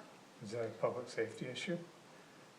You're not talking about the police cars themselves, or you? I'm talking about both, police officer parking Oh, and they're police not, cars. that's not gonna fly. The police cars themselves absolutely won't fly. Now, their personal vehicles maybe, but they're gonna want some spots reserved for them if they need to pull in for backup. I understand that, but I mean, in terms of if we want to kind of laterally think about how to address this very sticky issue. I mean, we could look into some other options that may create other conversations in the township. That's my only recommendation or suggestion. Was part of this campus, Miles, if I remember right, you and I did not count the police car little, No, Okay. let me get to my packet here. Our count that we did, we didn't even number those ones just because, again, I see your point. You know, explore all options, and again, I said, I think we Right. should be exploring every Oh, option. absolutely. That just seemed like one that would obviously be off the table to me, just because of that life and safety aspects of that. One conversation is, I mean, there's spaces, along Drumheller Road. I mean, perhaps if we engage the police and ask, are your facilities adequate? They may say, no, we hate our parking situation. Yeah. We have that weird side door off of Drumheller that sometimes we park there, sometimes we don't. You know, perhaps if we had some parking that gave us, you know, easier access to our facility. I mean, I'm guessing Oh, here, 100%. but. 100%. I mean, I don't think there's any option that you shouldn't explore. It's worth doing, and again, I think the facilities director could probably add light on those, cause he's the one that's talking to all the departments about their frustration. And including myself as the planning department, I don't think there's one department or facility here at the township that doesn't see inadequacies with the current layout or our current space problem. This is a problem of growth. The township has tripled and doubled in size in 20 years, and every department is bursting at the seams. So doesn't that, I mean, if even you are indicating that we are quickly approaching a large problem. Probably selling on land contract. Yeah, no, it's a problem. Yeah, we stagger our interns because we don't have enough desk space. This is a larger It's a larger strategic problem. planning Yeah, it is. For issue of the township board. For sure, but, sorry. Oh, no, I was gonna say, could we also ask the senior center staff to offer some recommendations about some procedural things that might be able to change in terms of just like, yes, some questions for DPW, but for our recreation director or whomever's in charge of the day-to-day, like the takeout issue, do they have an idea about how that could be streamlined a little bit? Because sure if that that really is the crux of the current issue is takeout parking that's messing everything up, then that seems like worth experimenting a little bit with to see if it can reduce some of the headache. I'm sure it's a factor, and if it pleases the planning commission, because what I'm hearing from at least the trustee liaison is, 10-minute presentation from DPW director with questions, 10-minute presentation from rec staff with questions, and then 10-minute presentation from senior advisory board with questions. You Yeah. guys, go through that, get some questions answered, and then that helps you inform your analysis. That, of course, planning staff is in support of organizing that for this body. Is there a time restriction on this conversation? No, nothing that was given to me, I mean, nothing's gonna happen construction wise till the spring, so this is the right time to be talking about it. If something was to hypothetically happen. If you were to, I look at that site, and if you put more parking to the southwest in that open space, down towards That's where okay. the trash dumpster is, I think, Sure. what happens is you're further and further away from the facility you're trying to serve with seniors. You get into a slope problem there too, don't forget Yeah. about that, it's Yeah. about a 20-foot drop off. Just a minor detail. You need a retaining wall. Yeah, I know, but again, then you're gonna have to put stairs in. But your point is And, that, all sorts of, because of handicap access, because either you're gonna have to designate more handicap spaces up next to the building. When you look at it, and I would ask the question about deliveries, former food super person, I look at that site and I can't see how you get a truck in there unless you're bringing it in on alternate days. The capacity for this location to have food storage is something that is a side issue, sure. Understood. You know, just the calculations to do how many square feet of freezer you need, so forth, is always fun. Yeah.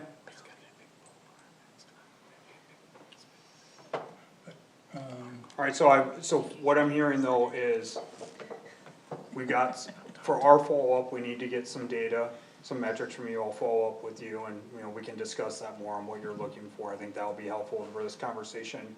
Our review of the, our guiding documents from the, you know, perspective of planning, and how those could relate to some guidance that the planning commission could provide. And then maybe a presentation from the three stakeholders for the planning commission, the three stakeholders being the senior citizen advisory board, DPW, and, staff. Well, I think DPW can do a good job of representing the police, since they are facilities management. If that's acceptable to you guys, if you want the police to come, I'm sure, you know, we could work something out. I don't want them to feel that they're being left out of the conversation, so we be able to speak their mind without having it interpreted by somebody else. Okay. Is it easy enough to pull census forecasts for elderly populations in our township, just to get a sense of are those numbers going up or down? Yeah. You think we should pull them for the surrounding areas too, though, since it seems like we're servicing the surrounding areas? The other question is, I'm not trying to be coy about it. No, let's focus on. Focus on that for now, okay.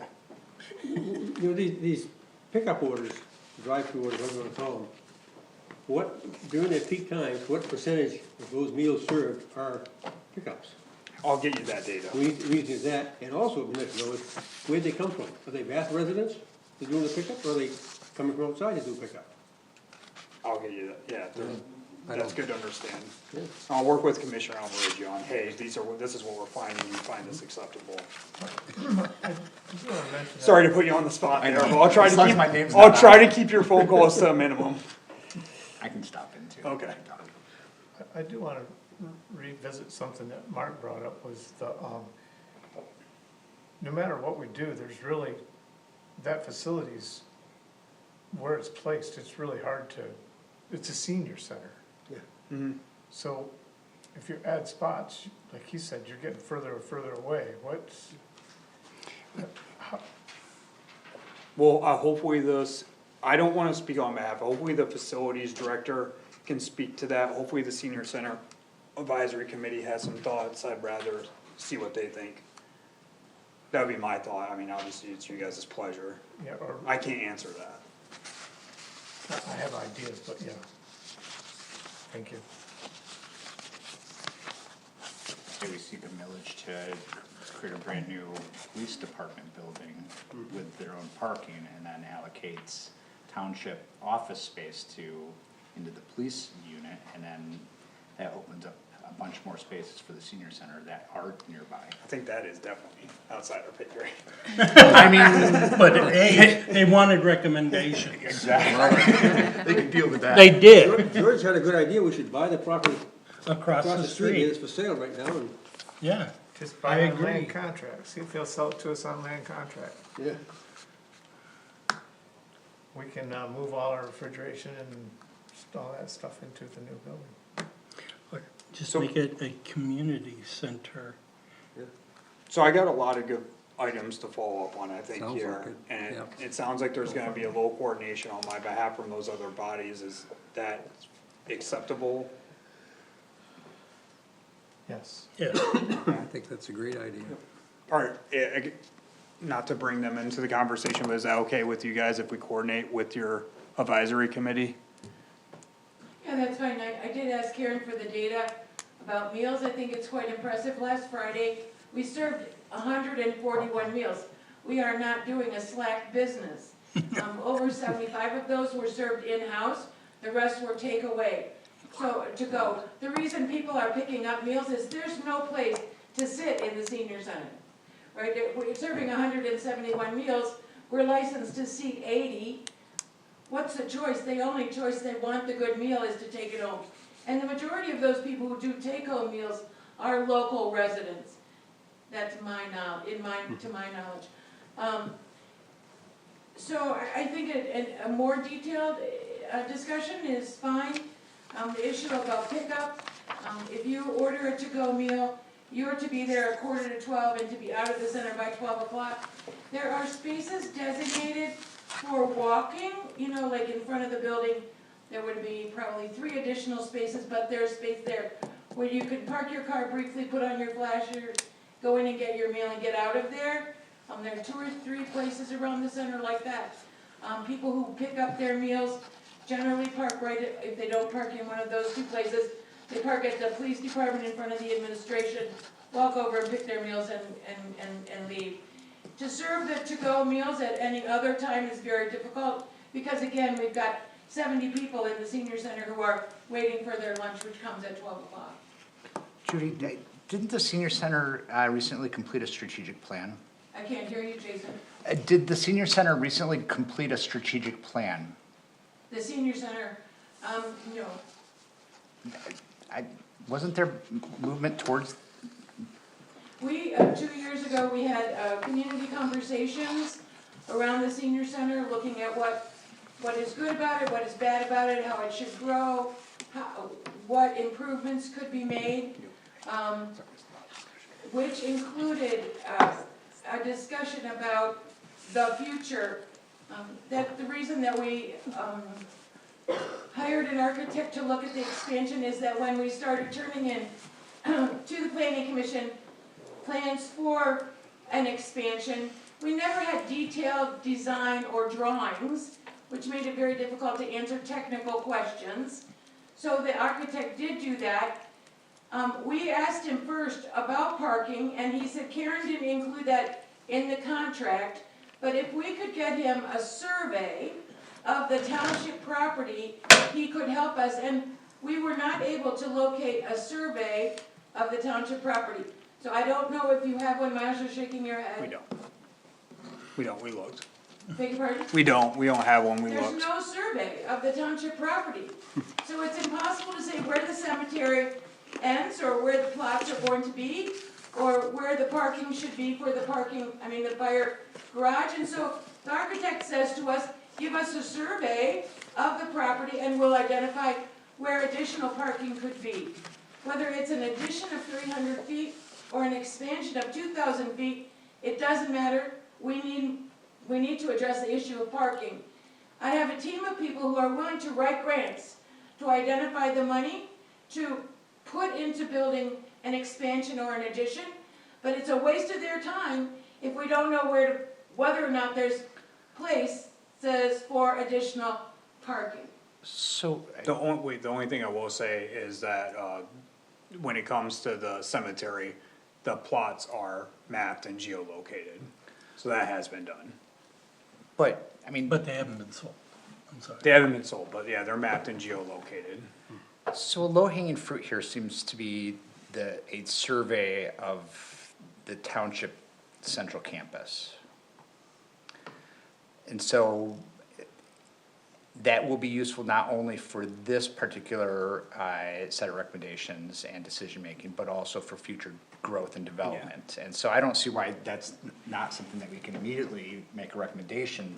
Well, I don't understand why we'd even need to do that. You can see there's a cemetery right there, and you can see that there's no place to build onto their building into the cemetery.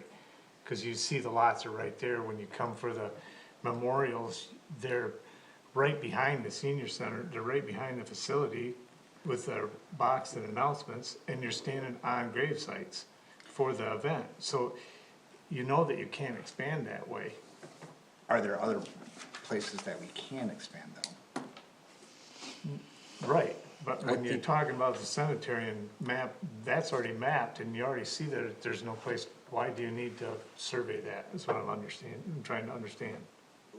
The suggestion isn't surveying just the cemetery, I think it's surveying the entire campus of this parcel to understand. Right, but what I'm trying to say is that they're already saying that they need to expand 2,000 feet, and then we're gonna need additional parking spots for that. I guess when I look at the campus, I already know that to facilitate that where it's at, how's that gonna be convenient for a senior? And that's what I don't understand. And that when you look at the cemetery, it goes up to the building, up to the maintenance building in the back, and then you have the fire department right there, and you got a big hill right there. I know it can all be done, I was just trying to wrap my brain around it. I'd rather pay for a survey and buy the property, no, just kidding. Yeah. Feeling that's been surveyed. You have a comment? Go ahead. There was a look-see at that about building an L-shaped, a little bit off the back and then toward the west.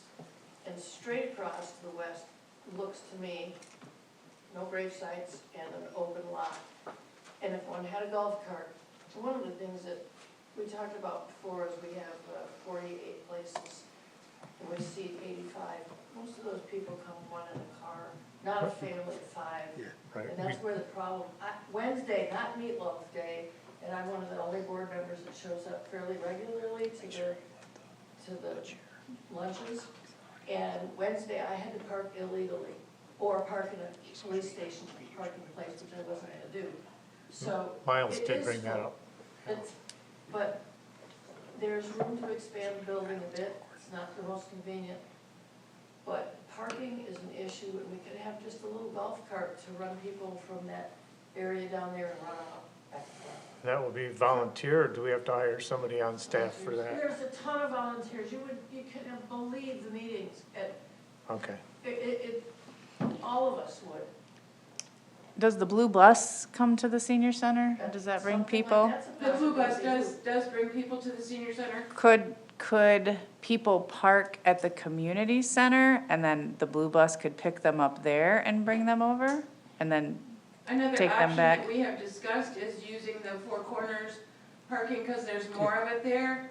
And having the blue bus, perhaps pick people up there. We have talked with the blue bus about perhaps doing a route within back, so we could reduce the number of parking places and just have the blue bus go around and make a lunch run. There are options and possibilities. And also, looking at the options, the land right there beyond, at the parking lot, beside where the cell tower is, towards the new fire station, that's a hill that drops off. If you could infill that with a retaining wall and you could put additional parking there. No, Miles, on the other side, Sorry? if you move the map up, yeah, right in there. You could put parking in there if you built up that land. I'm not opposed to the survey, I'm just saying, I just didn't see how it would all work. But that's why we're having the people come that Miles said, so to get the meeting back on track, I agree with Miles to get Kate. So, yeah, it just sounds like in general, there's a fact-finding effort that needs to take place. This was something that, again, like literally last week, I was at the meeting, I'm like, oh, okay, I guess we're gonna be talking about this, so. I mean, you know, and again, thinking laterally about this, another consideration is, the office space that is owned by BSNA next to the public library is outfitted with a commercial grade kitchen, that they use for catering of their events. My understanding from conversations with the library is that space is underutilized by BSNA. You know, something that may be, something we investigate is lease, like, you know, longer term lease of that property for operations of the senior center. Yeah. That would add square footage, parking would be plentiful, and the, you know, kitchen facility would be present. Yeah, like I said, I think that your recommendations can take a lot of forms. If I would just add one more thing, we received a grant from the Capital Region Community Foundation 10 years ago to put a commercial kitchen in the senior center. And in doing that, we took about 300 square feet away from the senior center for eating area, dining area, to put the commercial kitchen and the pantry, and we then did handicap or accessible bathrooms as well. So that's part of the issue, is that we removed that 300 square feet about 10 years ago, and we're just trying to figure out how to put more space back in the senior center. May I? Just a minute, George, the lady in the back. I'm working on a committee This is Jean Jones. to look for a grant to pay for the expansion, and we have narrowed it down to the deck, the area that's the deck on the side. If we were to, make that a four-season room, so that we could have activities in there. The problem is that our activities, when we play cards, we are at the very end of the room, and then we're coming down because more people are coming. We're coming down and we're right in the middle of the tables that are eating lunch, or that are there to eat lunch, because we start playing cards at about 9:30, and play right up until 12 o'clock. So those tables are full.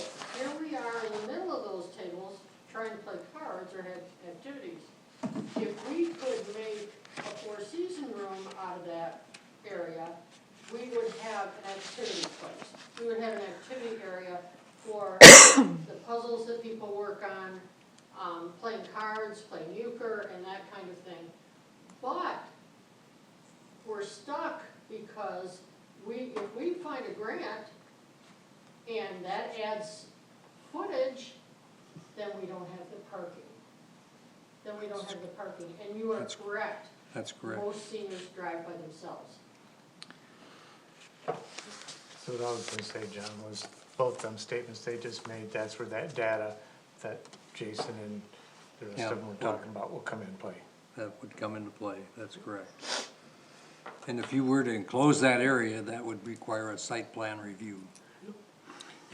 I don't think that deck's Won't framing can generate- support a three-season room either. That deck's gonna have to be ripped out. That'd be a total. I heard we couldn't do that. Yeah, I just happen to know from looking at the deck that it's not built to standard. The quality local builder who built it. It's unfortunate. Go ahead, Cheryl. There was a talk too, that it was, I don't know who looked at it, but we were able to expand to the north and then out, and that's where the lane drops off, and we could have a tornado shelter underneath there. Was one of the really neat options that a lot of people don't have in this area, and that would provide it at the senior center, which I think was an excellent idea. Emergency shelter. Emergency shelter. And there really was room, it was looked at, I've been back there a few times, and there is room before the graves.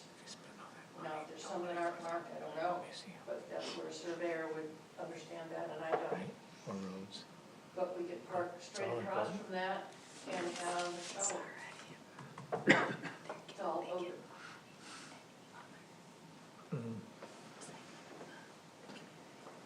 But the cost of doing that, Cheryl, was extensive. So what we're trying to do is get a little more space and, for less money. But again, we're adding footage. And adding footage requires more parking. Right, parking's first. And we need that now, even if it doesn't get expanded. Hence the study. That's the first part, step one, no matter what. All right, What's- Chair, so What's the pleasure? For Miles to get us the Okay, get the data that we talked about? data and the 3 visits. Yeah, Right? yeah, yeah. Is that doable, Miles? it's doable. I'll work with the commissioners and the various stakeholders. Can you- I'll try to, work expeditiously the best we can. We obviously have a number of items in play right now, including, one of our priority items right now is the, I'll talk about it more when we get to the report from planner. That's fine. Anything else? You satisfied with that, Jason? It sounds reasonable to me. Yep. but Thank you we'll for this. Keep moving forward with it. All right, I guess let's move on to the last item, which is the election of officers. And we've traditionally done that at the latter part of the meeting so that the new officer can plan for the next meeting, so. What's your pleasure, gentlemen? Does anybody wanna stand up for being the chairman?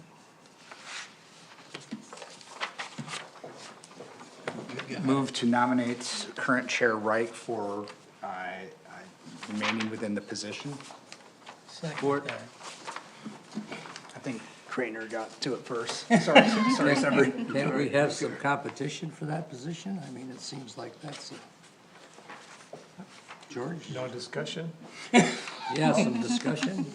None All those, in favor? Kind of feel railroaded here. Do you want it? I don't really care about it. If somebody else would like to have it, they're more than welcome. It does take a lot of extra work, that's no doubt about that. I think you've shown commitment to the role and have dedicated valuable time and expertise to it that I Well, don't thank think you. the rest of us could. You also have the historical understanding of the township Thank you. that many of us lack. Thank you. And so, you know, while it is a, you know, time constraint on your part and a commitment, it is a valuable service that if you're willing to offer, I think we as a in township appreciate it. Well, thank you, thank you. Sometimes I feel kind of frustrated, but that's okay. I have to respect the fact that I'm one vote. And I don't wanna necessarily sway the, You wield the gavel. Yeah, I You could wield it I know, at but different targets. Yeah. Well, thank you, thank you. So, do you wanna just do unanimous consent here and those in favor Let's say do a aye? voice vote. You wanna do a voice vote? For For record. well, the record? for a position like All this, I right, think it's Miles? appropriate. All right, so Or we're whoever's down. gonna do the tally Yep. for the voice vote? Yep, so, we'll do, start from this end. Commissioner Severie, Yes. Commissioner Almarigi, Yes. Commissioner Crainer, Yes, you nominated. I'm gonna abstain. I don't wanna vote for Abstain. myself. Commissioner Baker, yes, and trustee Hagerman. Yes. Okay. Congratulations. Congrats, thank and then you. hopefully we'll have another person here soon. All right, No, so we now s- it's we- the vice chair, Vice which chair. obviously a decision has to be made. Yep. I'll vice chair if nobody wants to volunteer to do it. And I was gonna do the same thing. So Commissioner Baker is volunteering to serve as vice You chair. can have it. It really don't matter to me, I just. Move to nominate Commissioner Baker as vice chair. Second? You wanna do another voice vote? Yep. Commissioner Severie, Yes. Commissioner Almarigi? Yes. Commissioner Crainer, Yes. Chair Wright, Yes. Commissioner Baker, Yes, and trustee Hagerman? Yes. Cool. Alright, that's election of officers, appreciate That's it. it. Thank you. We're at that time of the year again, it feels like we just did this last year.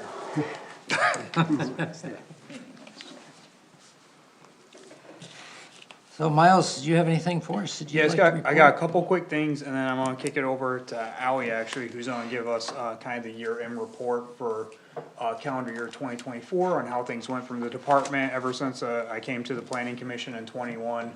We've tried to give this report every year, just so we can kind of, you know, compare how we're doing over time and let you guys know, so, you know, a couple of our metrics that we like to track ourselves by and hold ourselves accountable.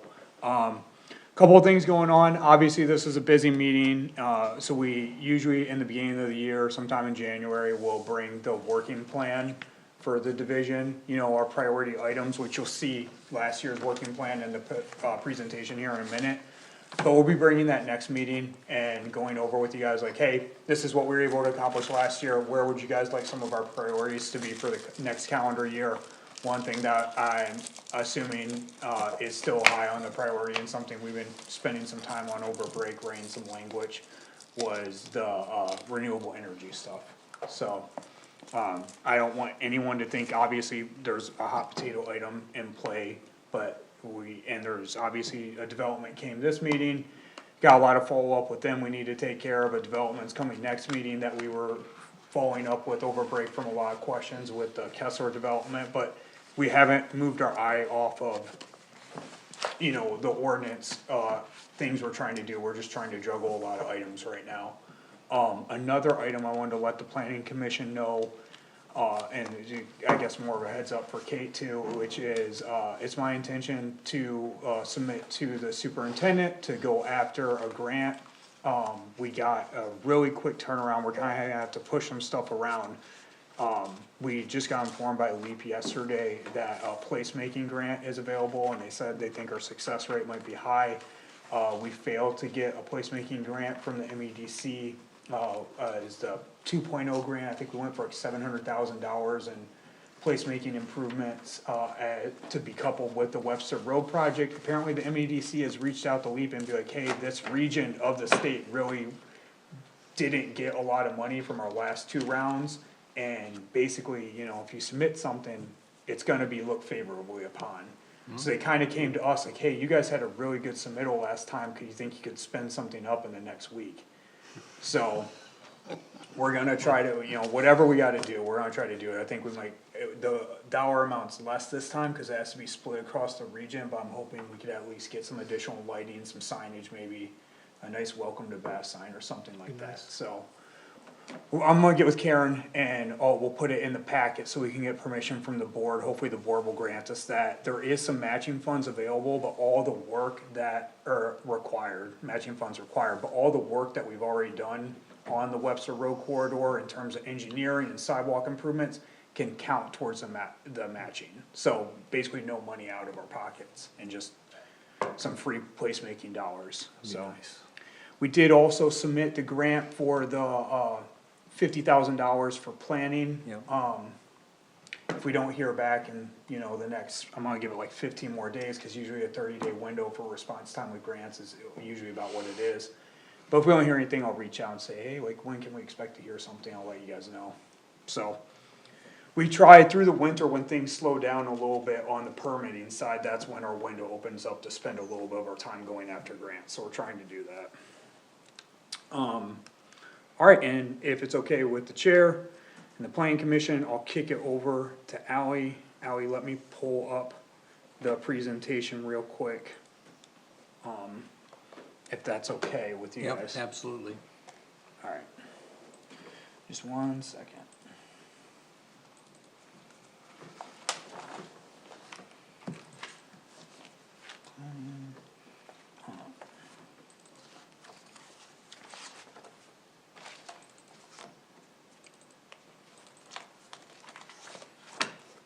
We made 2. We'll go with the latest one, I guess.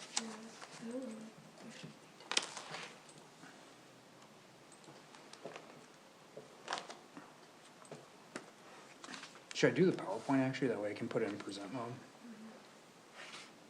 Oh, that's why there's 2, cause one's a PDF and one's a PowerPoint. Okay, cool. Good paper Cool. function. Like Miles said, this is kind of just like a snapshot of the stuff that the planning department has done in 2024. So, yeah. So this year there were 138 permits that came through the doors of the planning department. The like zoning permits. As you can see, it's been like not exponentially, like linearly going up since 2022. Miles was saying that it's probably because there's been a lot of work to make sure that people are in compliance with the zoning ordinance and making sure people are pulling permits for fences and new structures and stuff like that.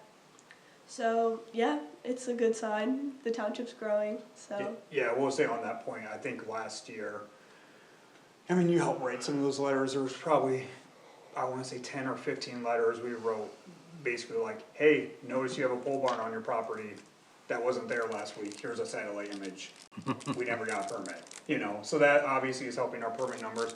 And I think actually while you were on break, we did get up to 139, so we'll see if that trend continues, into the new year. We had a particularly busy November and December for permits, I would say just anecdotally, it was busier, I felt busier in December this year than I did last year by a bit. But January has started off a little bit slower, so, quite the increase though over the last 2 years, so it'll be interesting to see if that continues. Yeah, so I don't know if you can see it really on the screen, but this is just highlighting some of the work that the planning department's done. So stuff like the sidewalk ordinance, the clear cutting ordinance, the stuff that's highlighted in green is stuff that's already been approved or submitted for board approval. So along with those two items, there's the most recent two, which is Beth's ordinance that we had detailed before, just bringing the township up to the standards of the state as far as like assessing things go, and parcel division. And then there was also the fee schedule and the amendment for that. And also the amendment to the marijuana ordinance. And then the yellow items are items that are still being worked on. So with exception of the middle yellow item, I don't know if you can see that, but I think that's the grading and drainage maybe. Yes, it is. Yeah, that you guys had determined was not needed. So like the crosswalks are still in play, and amending the solar ordinance, that's a big item right now, as well as landscaping ordinance. And then the red items are items that didn't take priority this year, so I can't really see from here, but they just didn't take priority, and we'll see if they get kicked over to the new year. So just some advice on this. I think undersells the actual workload in a single snapshot. And I wonder if you were to add some rows related to PUDs, special use permits, and just put a count for each month of completed. Oh, that'd be a good way to do it. Then we can, we have that, and you're gonna have for every month,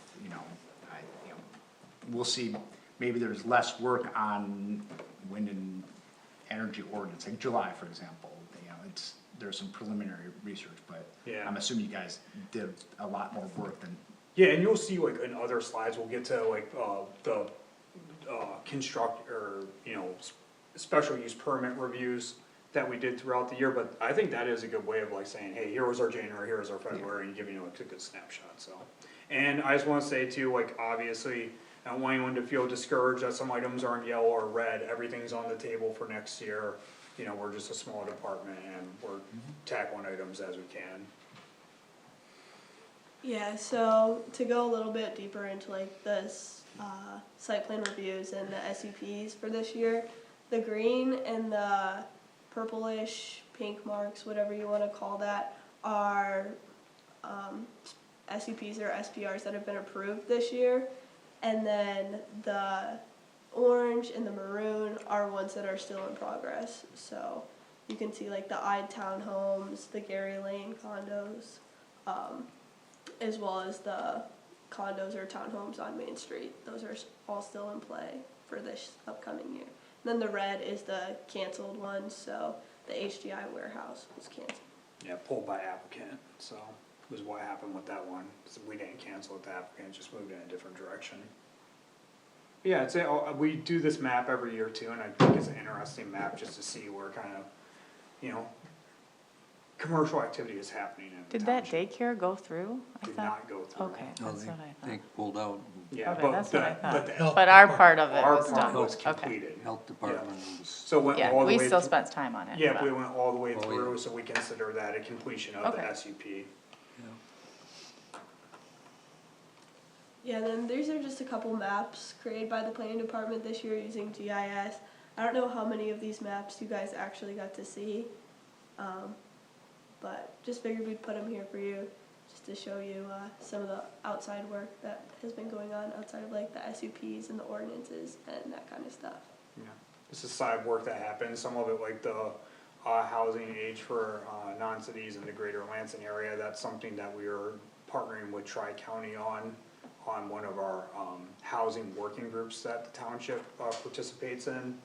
So we try to use this report as a point to show, there's work happening that necessarily the planning commission and the board don't always see, but it's still on the ground work that takes up our time during the day.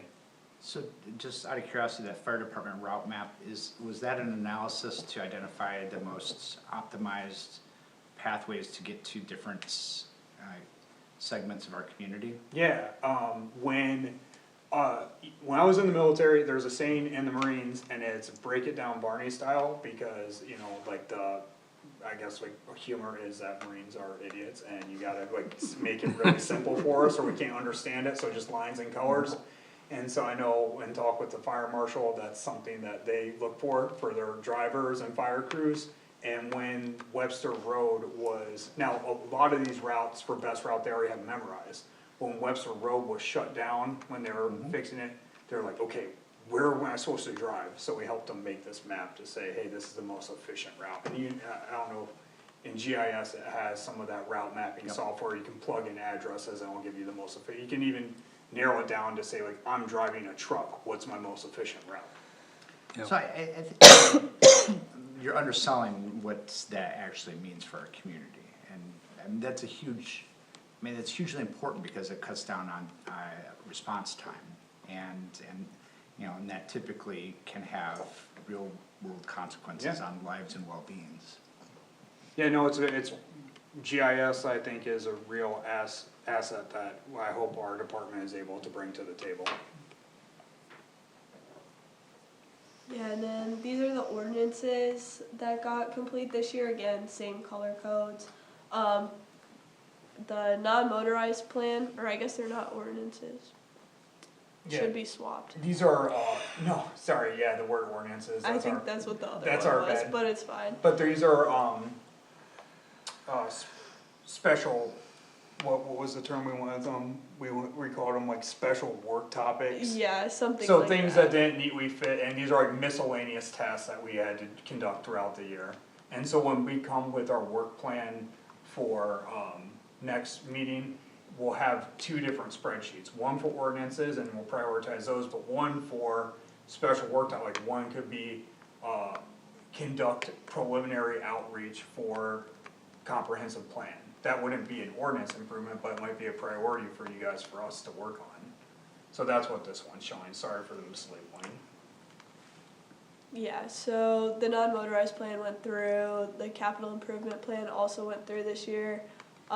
Obviously, the upcoming year, not to get ahead of ourselves, but the master plan we'll get started on, so that'll be on the list too. And then in the yellow, there's surveys in the Chandler corridor. A couple of these items are out of the hands of like us and the planning department, either with the township engineer or with the road commission, other people like that. And then there's miscellaneous things like surveys that were conducted for the non-motorized plan, so. Yeah, the Chandler corridor, I'll say that one's, even, it's in yellow here, but, which basically means in progress, but that one's been keeping us really busy. There's even been some inter-county politics that we've gotten dragged into on the planning department side when it comes to these Remy Chandler drain decisions. The Remy Chandler drain board is having, a difficult time balancing the interest of the road commission and their desire for improvements to Chandler Road there versus the interest of the farmers and their concerns about the possible implications of enclosing the drain. So, and on that board is there is a neutral representative, and then representative from Ingham County and representatives from Clay County, and the Clay County and Ingham County folks have been butting heads a little bit, so no big surprise there, I guess, but still pulling us into it. Now we're having to get data and work through this whole thing, so. So that drain runs along the side of Chandler for a significant period of it, and that's a pretty deep. Yes, it is. Oh, yeah. Okay. Now, from the farmer's standpoint, what's the negative part of enclosing that part of the drain? They are worried about velocity of water reaching their, so basically the speed of water from a rain event now reaching potentially their fields and then overflowing their banks of their section of the drain, and thus flooding their field and then hurting their profit. Now, on the counter argument to that is the road commission via their consultants have said, hey, we are presenting you data to say, we're thinking about that, we understand the issue, and here's a bunch of data on how we're gonna mitigate the issue. But then the counter argument to that is like, I don't care about your data at all. Like, you know, you can say all you want, I know my field's gonna flood, I've been here 100 years, don't tell me what's gonna happen, right? And so that's where things are kinda at right now. And by farmers, you mean farmer? I don't know these people well enough to describe who is who. It's the Hellich farm, right, the sod farm? That's owns part of that? it, yeah, yeah. There's others. That's a Yeah, significant I think there part of are others, I think it. There are some others, their yes. concerns, in my understanding, have been largely elated by some above-ground storage that's been proposed. Oh. It's the people more downstream. The frustration from some parties in Clayton County is like, okay, yes, but Ingham County, like, when you were doing your site plan review, I'm looking at a site that was just approved and you have no water retention on site. You're sending 100% of your water into the Remy Chandler drain. Yes, that's And now correct. you're sitting at the drain board saying you're worried about water volumes. Is that Yeah. the retirement facility? Yes. That's one of them. Yeah. Yeah, So anyways, it's been interesting, but just know that just cause something's in yellow doesn't mean it's a huge time suck, it is. well, you might wanna change the title of that. We will, that's an oversight, I'm Yeah, I sorry. think that's why there were two in the folder. One was, yeah, anyway. Okay, But these are the different documents that were created. I kind of touched on the non-motorized plan that was adopted mid-2024, and then the CIP that was also adopted this year. Those were bigger projects that the planning department took on, and I'm sure you guys had a chance to thoroughly read those through, so. yeah, and hopefully we'll have a big project this coming year, so Yep. I'm excited. Yeah, and then these were just a couple of the planning department goals for 2025. So obviously the master plan's gonna get going. Independent study with the interns, we'll see what that means. Just obviously like records backlogging for record retention purposes. Streamlining the permitting processes just to make sure that like things go through more swiftly, especially with the high volume of permits that we've been seeing in the recent years. Then sewer tap-in fees, I feel like Miles can speak more to that, but It's one of our priorities. I mean, the chair knows, you guys Yep. know, we talked about that. We're supposed to be getting some data from, administration, so. Yep. We'll Never showed up yet? talk about it. Okay. and then permit compliance, like we had talked about before, that's even gonna probably drive the permit numbers up again, so streamlining that process is gonna be really nice. Then department efficiency, that goes hand in hand with that, and creative public outreach. Obviously, we're gonna need to do a lot of public outreach if we're doing the master plan, that kind of stuff, and just getting the public involved in more of these meetings, cause usually we're sitting at a bunch of empty chairs, so. Yeah. I talked to the school superintendent, the new superintendent that's come on and kind of throwing some ideas back and forth on how we could improve reaching out. Kind of that target audience that's particularly hard to get to, which is like working parents. You know, they are probably the most susceptible to change in the township, but they're probably the least engaged. So, you know, we hear from a lot of people that are highly engaged in the township, but those highly engaged folks are the ones that are always the loudest voice in the room. Yep. So I try to balance that. Alright, the last thing we wanted to say though was, just a quick discussion, I know it's been a long meeting, but, last year, you know, the planning commission gave us some overarching goals to include in this, so we included the 2024 goals right there. I don't know if you guys have any, 2025 goals that you'd like to state or get on the record, or, you know, just help us better understand what you guys' goals are?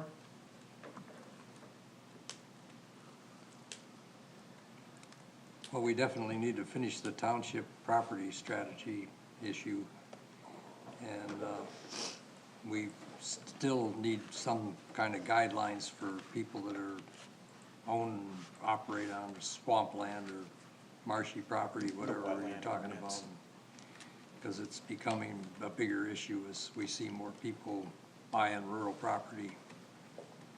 You talking about some wetland ordinances or something? Yeah, Yep. yeah. Yeah, I think we do, because we've got so much wetland here, we need to do something to keep it from Agreed. getting filled in. Disagree. The state has requirements, but I think that the problem is their requirements only talk about larger wetlands. Yeah, That's 2 correct. acres and up is when they Yeah. get cued in to regulate.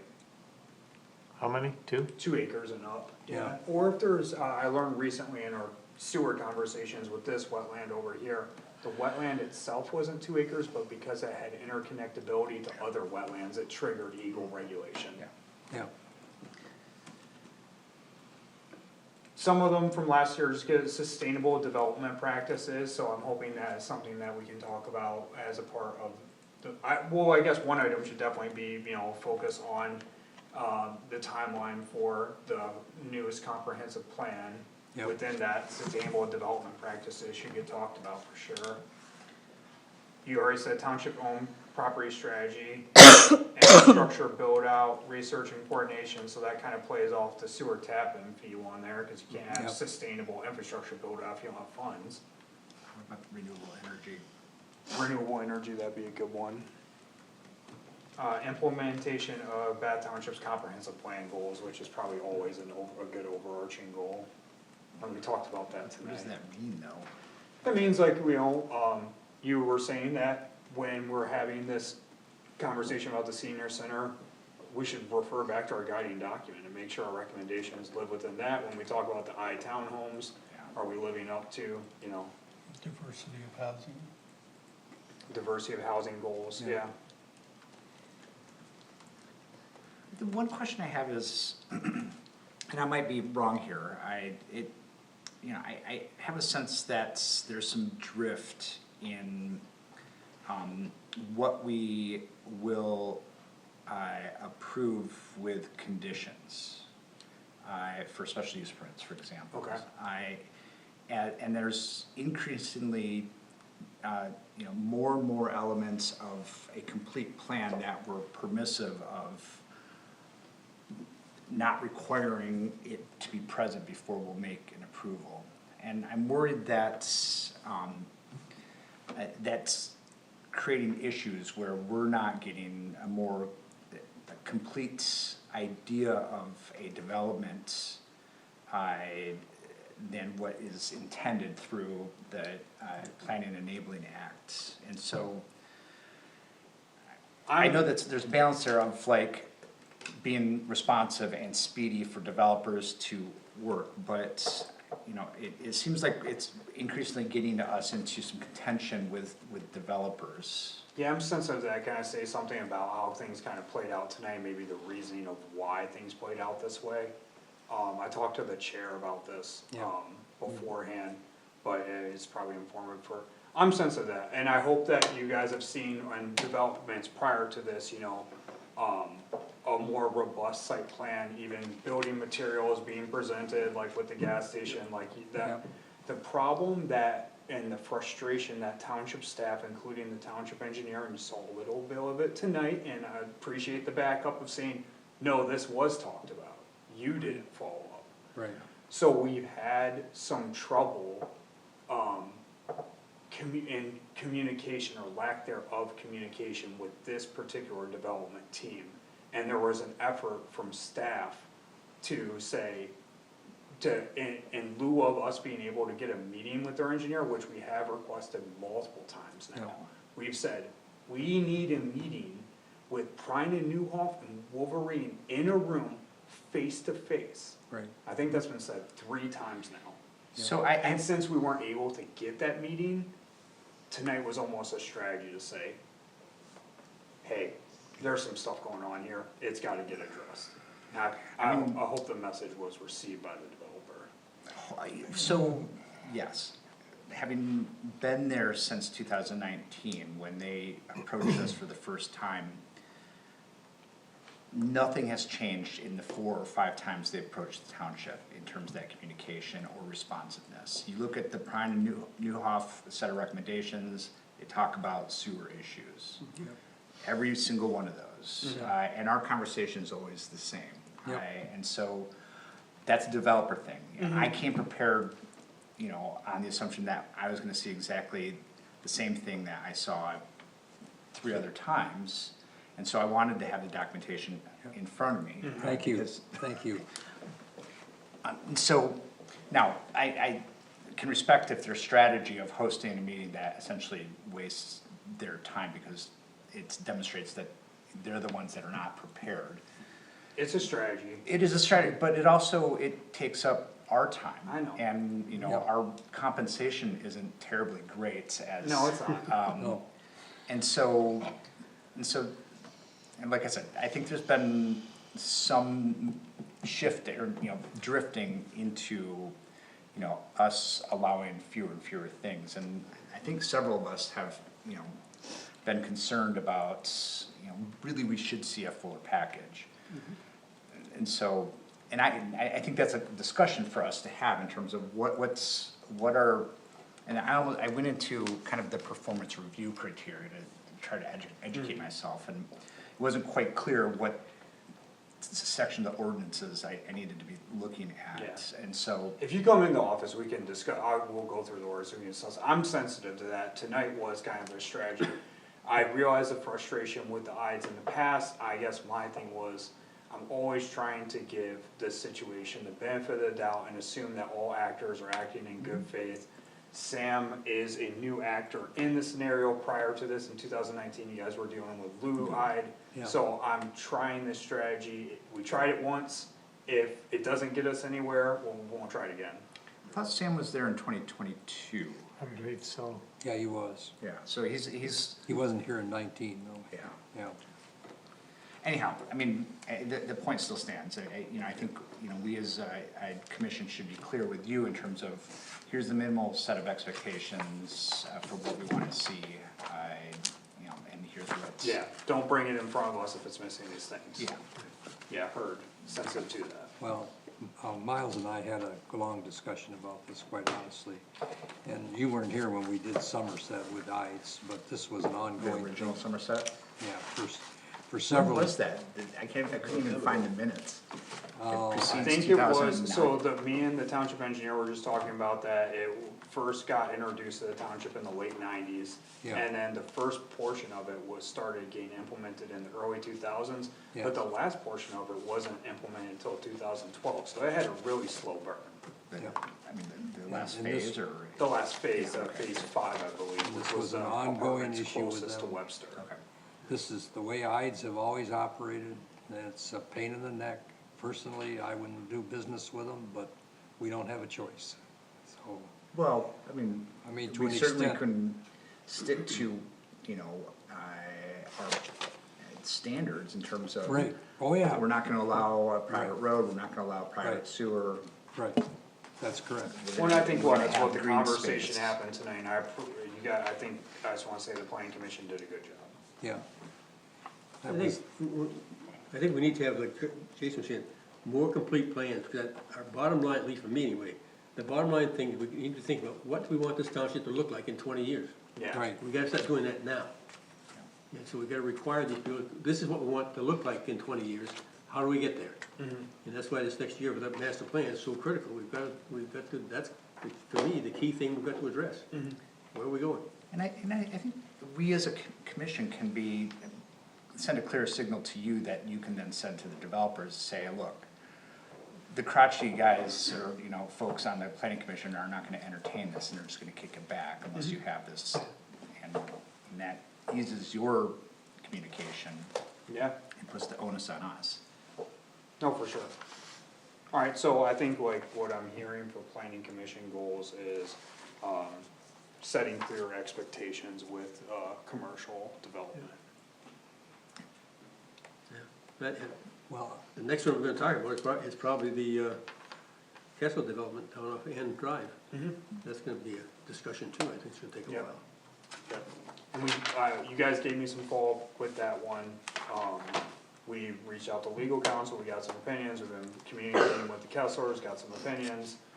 They do have their public hearings scheduled, it's one of the problems with public hearings, we schedule these things and we hope we get all of our feedback in time, but a public hearing could be conducted, and if action isn't taken, it's not the end of the world. right. Maybe advise the developer to sleep in that morning, assumption it'll be a later night. Man, Get well rested. Yeah, it'd be nice, Or maybe we can bring some coffee. Yeah. be nice if Cammy came to the Gerald.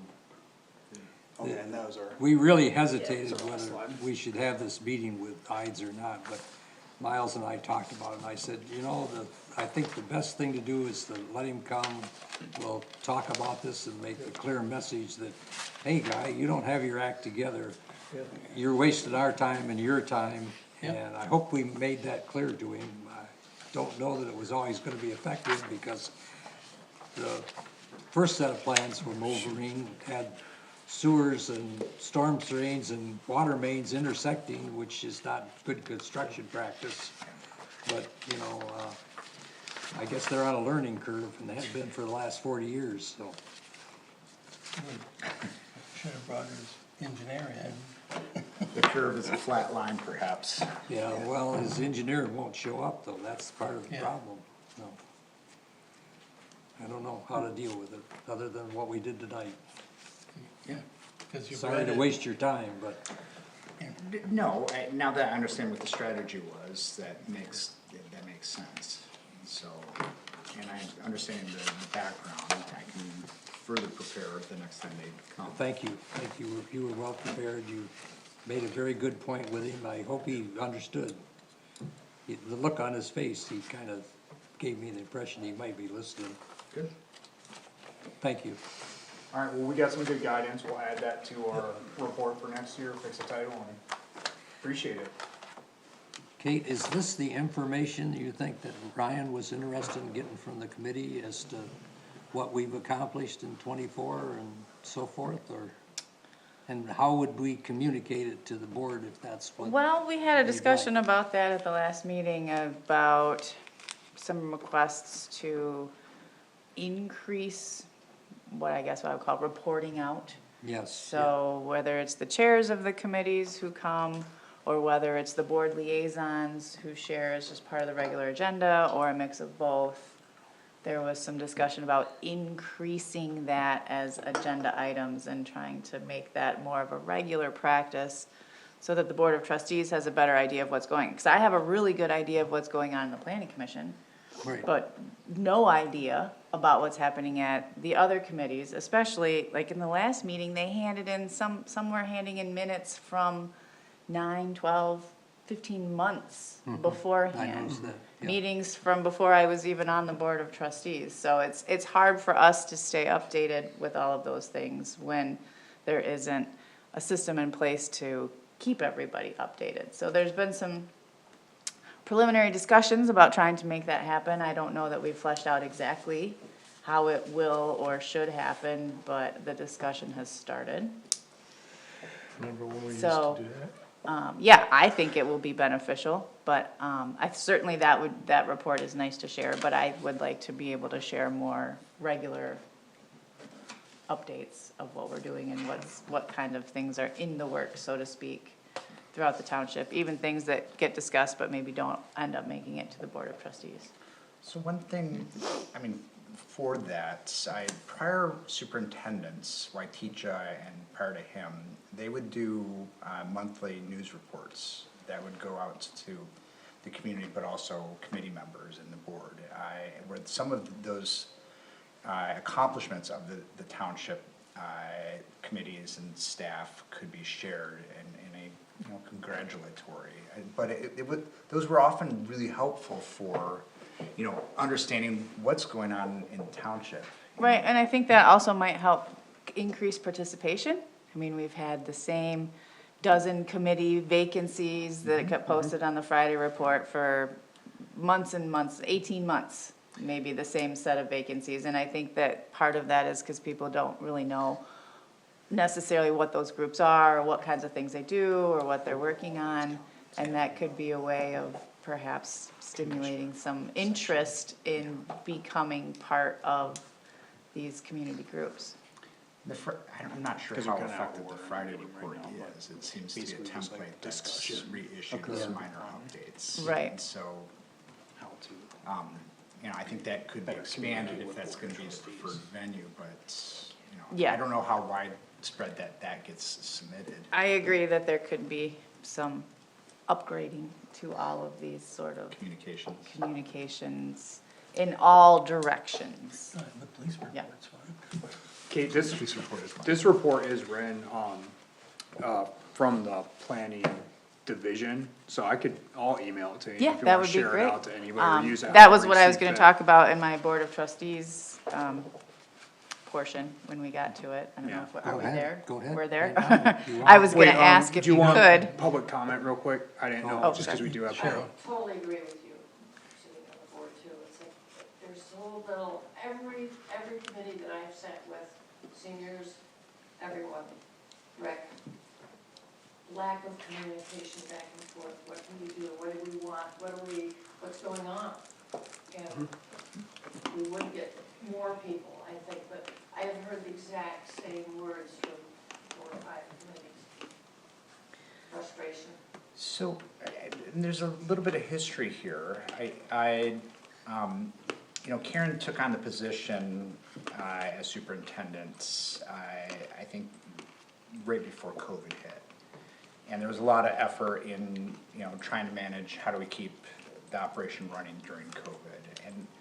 And I think we're past the COVID period now, and I think there can be some acknowledgement of just how much work that was, that probably isn't visible to most people, and the blood, sweat, and tears that were, shed.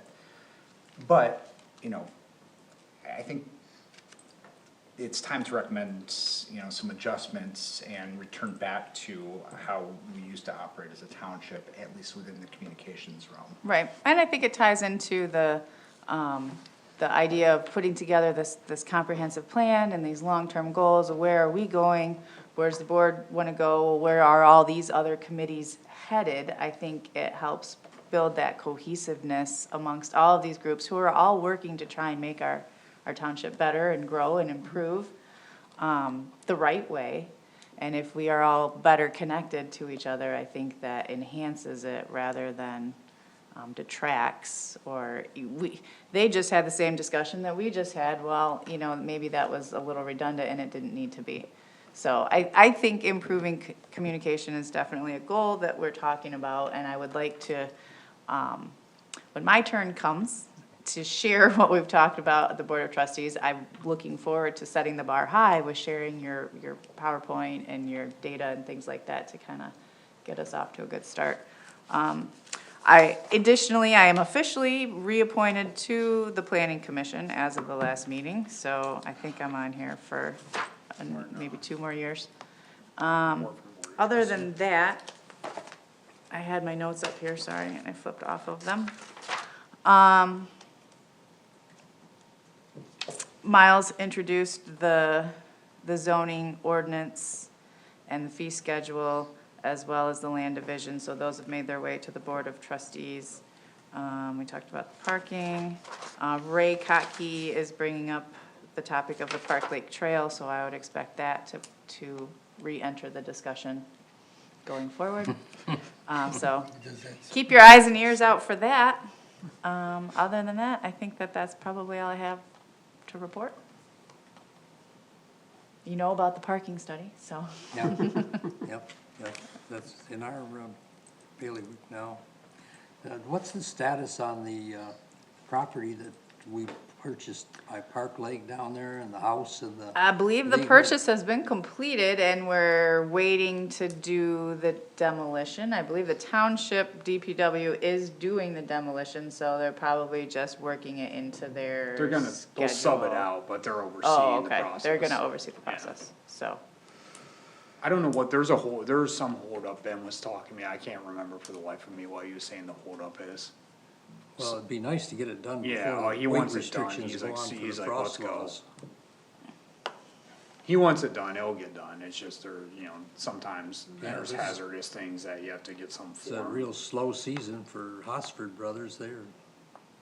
I think Mr. Kessler even gave him a good quote on it, so Yeah, I'm sure he he would. put it out to bid, so. Yeah, But there was some form that had to be filled out, some regulation. well, it'd be nice to get it to happen before spring. 100%, that house looks terrible. It does. Oh, anything else? I believe that's it. Is there anything that Ally could communicate to the board that you would facilitate that process of getting information? from the planning commission to the board? Well, I think the statistics, the data that you just shared would be a great start. We could certainly hand that out, give the highlights. I don't know if you're available to attend any board meetings or not. Yeah, well, I mean, we'll be there, cause we have ordinances going through right now, so if it's in the next 2 meetings, we'll be there. Yeah. Depends on whether Ryan wants to put it on the agenda or not, I guess. I How much will- time I you got? will remind him that we had that discussion. I will say, Thank I you. have full faith in trustee Hagerman to represent us, too, I Yeah, don't yeah, she does a necessarily very need to good job talk. with it, doesn't she? Yeah. Okay. I'm always fine Thank with you. leaving the Any meeting. commissioner comments? Let's move on. Okay, Oh, did you have anything more, Miles? nope, I'm all set, thank you so much. Just one question, comment. The development, the Turkish development down here, The what development? Oh, Norm Fastener? Norm Fastener, Yeah, yeah, okay, sorry. Norm Fastener development. Did we ever get a reason why that development pulled out, or, you know, I guess? Do you want what I think, do you want the rumor? What do you? Is that all we got, just rumors, that they didn't come and tell us, this is why we're leaving, or? I mean, Well, They they were, just let the they just let it use permit expire. expire. Yeah, but They why? They're- didn't even say they were leaving. Well, their frustration was they felt like, and I don't know how real this frustration is, that's why I said this is a little bit, I'm getting into speculation, but the frustration they indicated was there were certain elements of the site that had to be retrofitted to allow our sewer to, the municipal sewer to be put, you know, basically through the site. And there was that, a development agreement, that was one of the conditions, which was a suggestion from the township engineer. Hey, this is gonna be a really messy sandbox to play in with these guys, we need to get an agreement in play, so we're not doing this on a whim, because we're gonna have bulldozer, we're gonna have a 75-foot crevasse that we're gonna have to create, cause, you know, we can't have, what are they called, trench boxes, John? Yeah. You can't do trench boxes this Or deep. sheeting? Not that deep. So, in an effort to do that, there were different items we were discussing between legal counsels. The developer ended up wanting a hard line, 100% of the cost of whatever we're doing to be covered by us.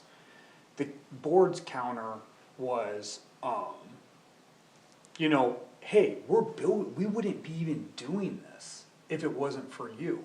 You guys are gonna have such a high REU pull on the system, you gotta come in for some of this stuff. Like, we're talking, this is a multi-millions of dollar problem. And then they're like, okay, well, you're getting this grant from the state, so, like, and like, the grant covers like half of the cost of this. So, they kinda drew a hard line, the board wanted to engage in negotiation on that hard line, and the negotiation just kind of, I wouldn't say it fell apart, I mean, there wasn't even, it was difficult, cause they wouldn't engage in the negotiation, like, no, this is our line, and we're like, okay, guys, come on. So the developer's Demaxium, right? True. Correct. And so Norm Fasteners, I mean, their pullout was in Well, you response to well, you have to assume that Norm has some, even though the developer is Demaxium and Norm Fastener is basically their client, you have to assume Demaxium's not pulling out without some kind of green light from Norm to do so, right? Yeah. So, then it was interesting because, you know, I do want you guys to know the rumor, cause I don't want Bath Township to be sitting over here feeling bad, like they made some critical error, and if they would've just played ball a little bit harder, they could've got it in the end zone, because whenever a development fails, developments fail for a million reasons. The word was that Norm Fastener went up to St. John's, and we're looking at a site in St. John's, and basically the same, in preliminary discussions, the same exact scenario played out, where they're like, okay, we have a site, and they're like, okay, that's great, we have infrastructure that we need to get to you. How are we doing this thing? And they're like, how are we doing this thing? I'm paraphrasing and Yeah. hyperbolic a little bit, but they're like, how are we doing this? How are you doing this? We're bringing the site. And it just fell apart from there. So, and now the word is that, they might not be looking at the state of Michigan anymore.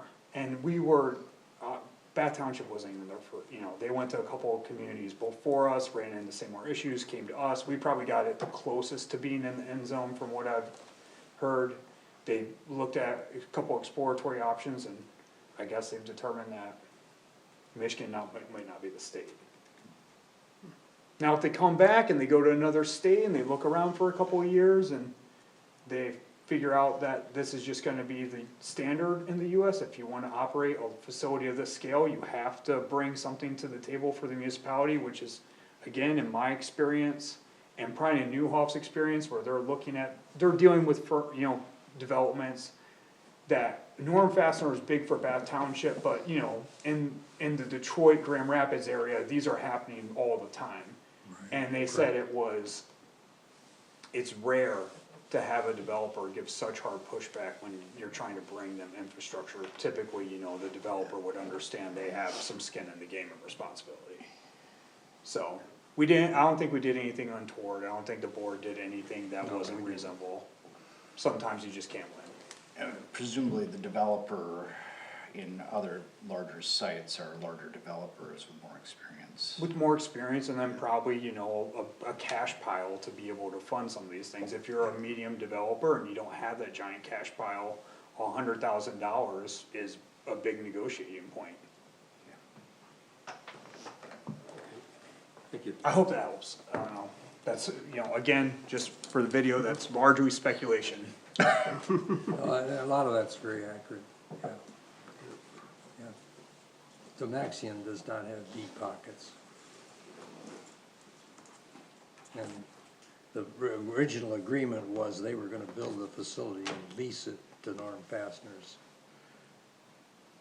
So no cash up front. Just an update on the surgery center down on the highway. I was in talking to those doctors today. Okay. Great. And found out that it's Medicare. It's ready to go. Medicare just won't give them a number so that they can start working. You're saying that's what the holdup is, it's just a Yeah, it's all Medicare regulatory item? All they need is to get a number so that they can file with Medicare. Okay, Yeah, that's good to know. Facility number, Facility number, yeah. that's all it is. They've actually They gotten everything up to speed, they've actually done a couple surgeries in there, so everything is ready to go.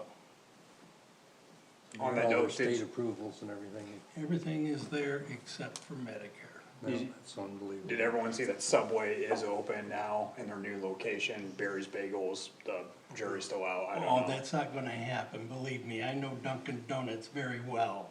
It is not going to happen. I was According- surprised the two are next to each other. According to the owner, it's in the works, but I haven't heard from her in a while.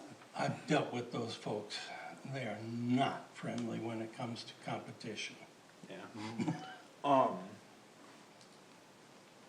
Yeah. Got any update on the lady that's trying to open the coffee shop, bakery in the, Yeah, we were in talks with her recently about some of her signage, she's still working through it, you know, again, one of the big regulatory hurdles there for any restaurant use is the health department approval. oh yeah, I guess she was saying to her frustration, they're even requiring her to get as detailed in her interior plans as where the blenders are gonna be located, and then what model of blender she'll be purchasing. And she's like, I don't know what kind of blender I'm gonna, so she's working through it. Believe me, you know, people forget, like the young lady that was doing the center.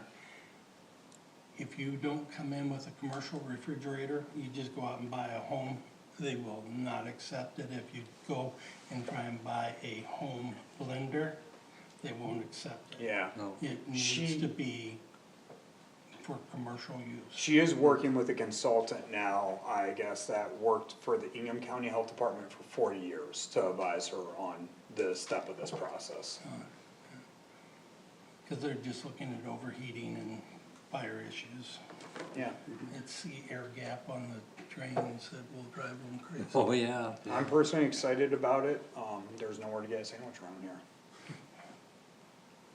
Apparently they're gonna do, sourdough bagels, some sandwich wraps, Oh. so I'm stoked. Doesn't Tommy's just They do sandwiches. subs, Subs, that's yeah. true, So, yeah. yeah. Yeah, but they're hours, that's the thing. I have no idea what their hours are. Well, the gas station's gonna have sandwiches, right? They will have some stuff. Next year is gonna be a big year for Miles on the Webster Road corridor. Yeah, You know? it is, yeah. Yeah, it really is. Anything else anybody wants to comment about? Yeah, I thank everybody that works behind the scenes, especially our planning department.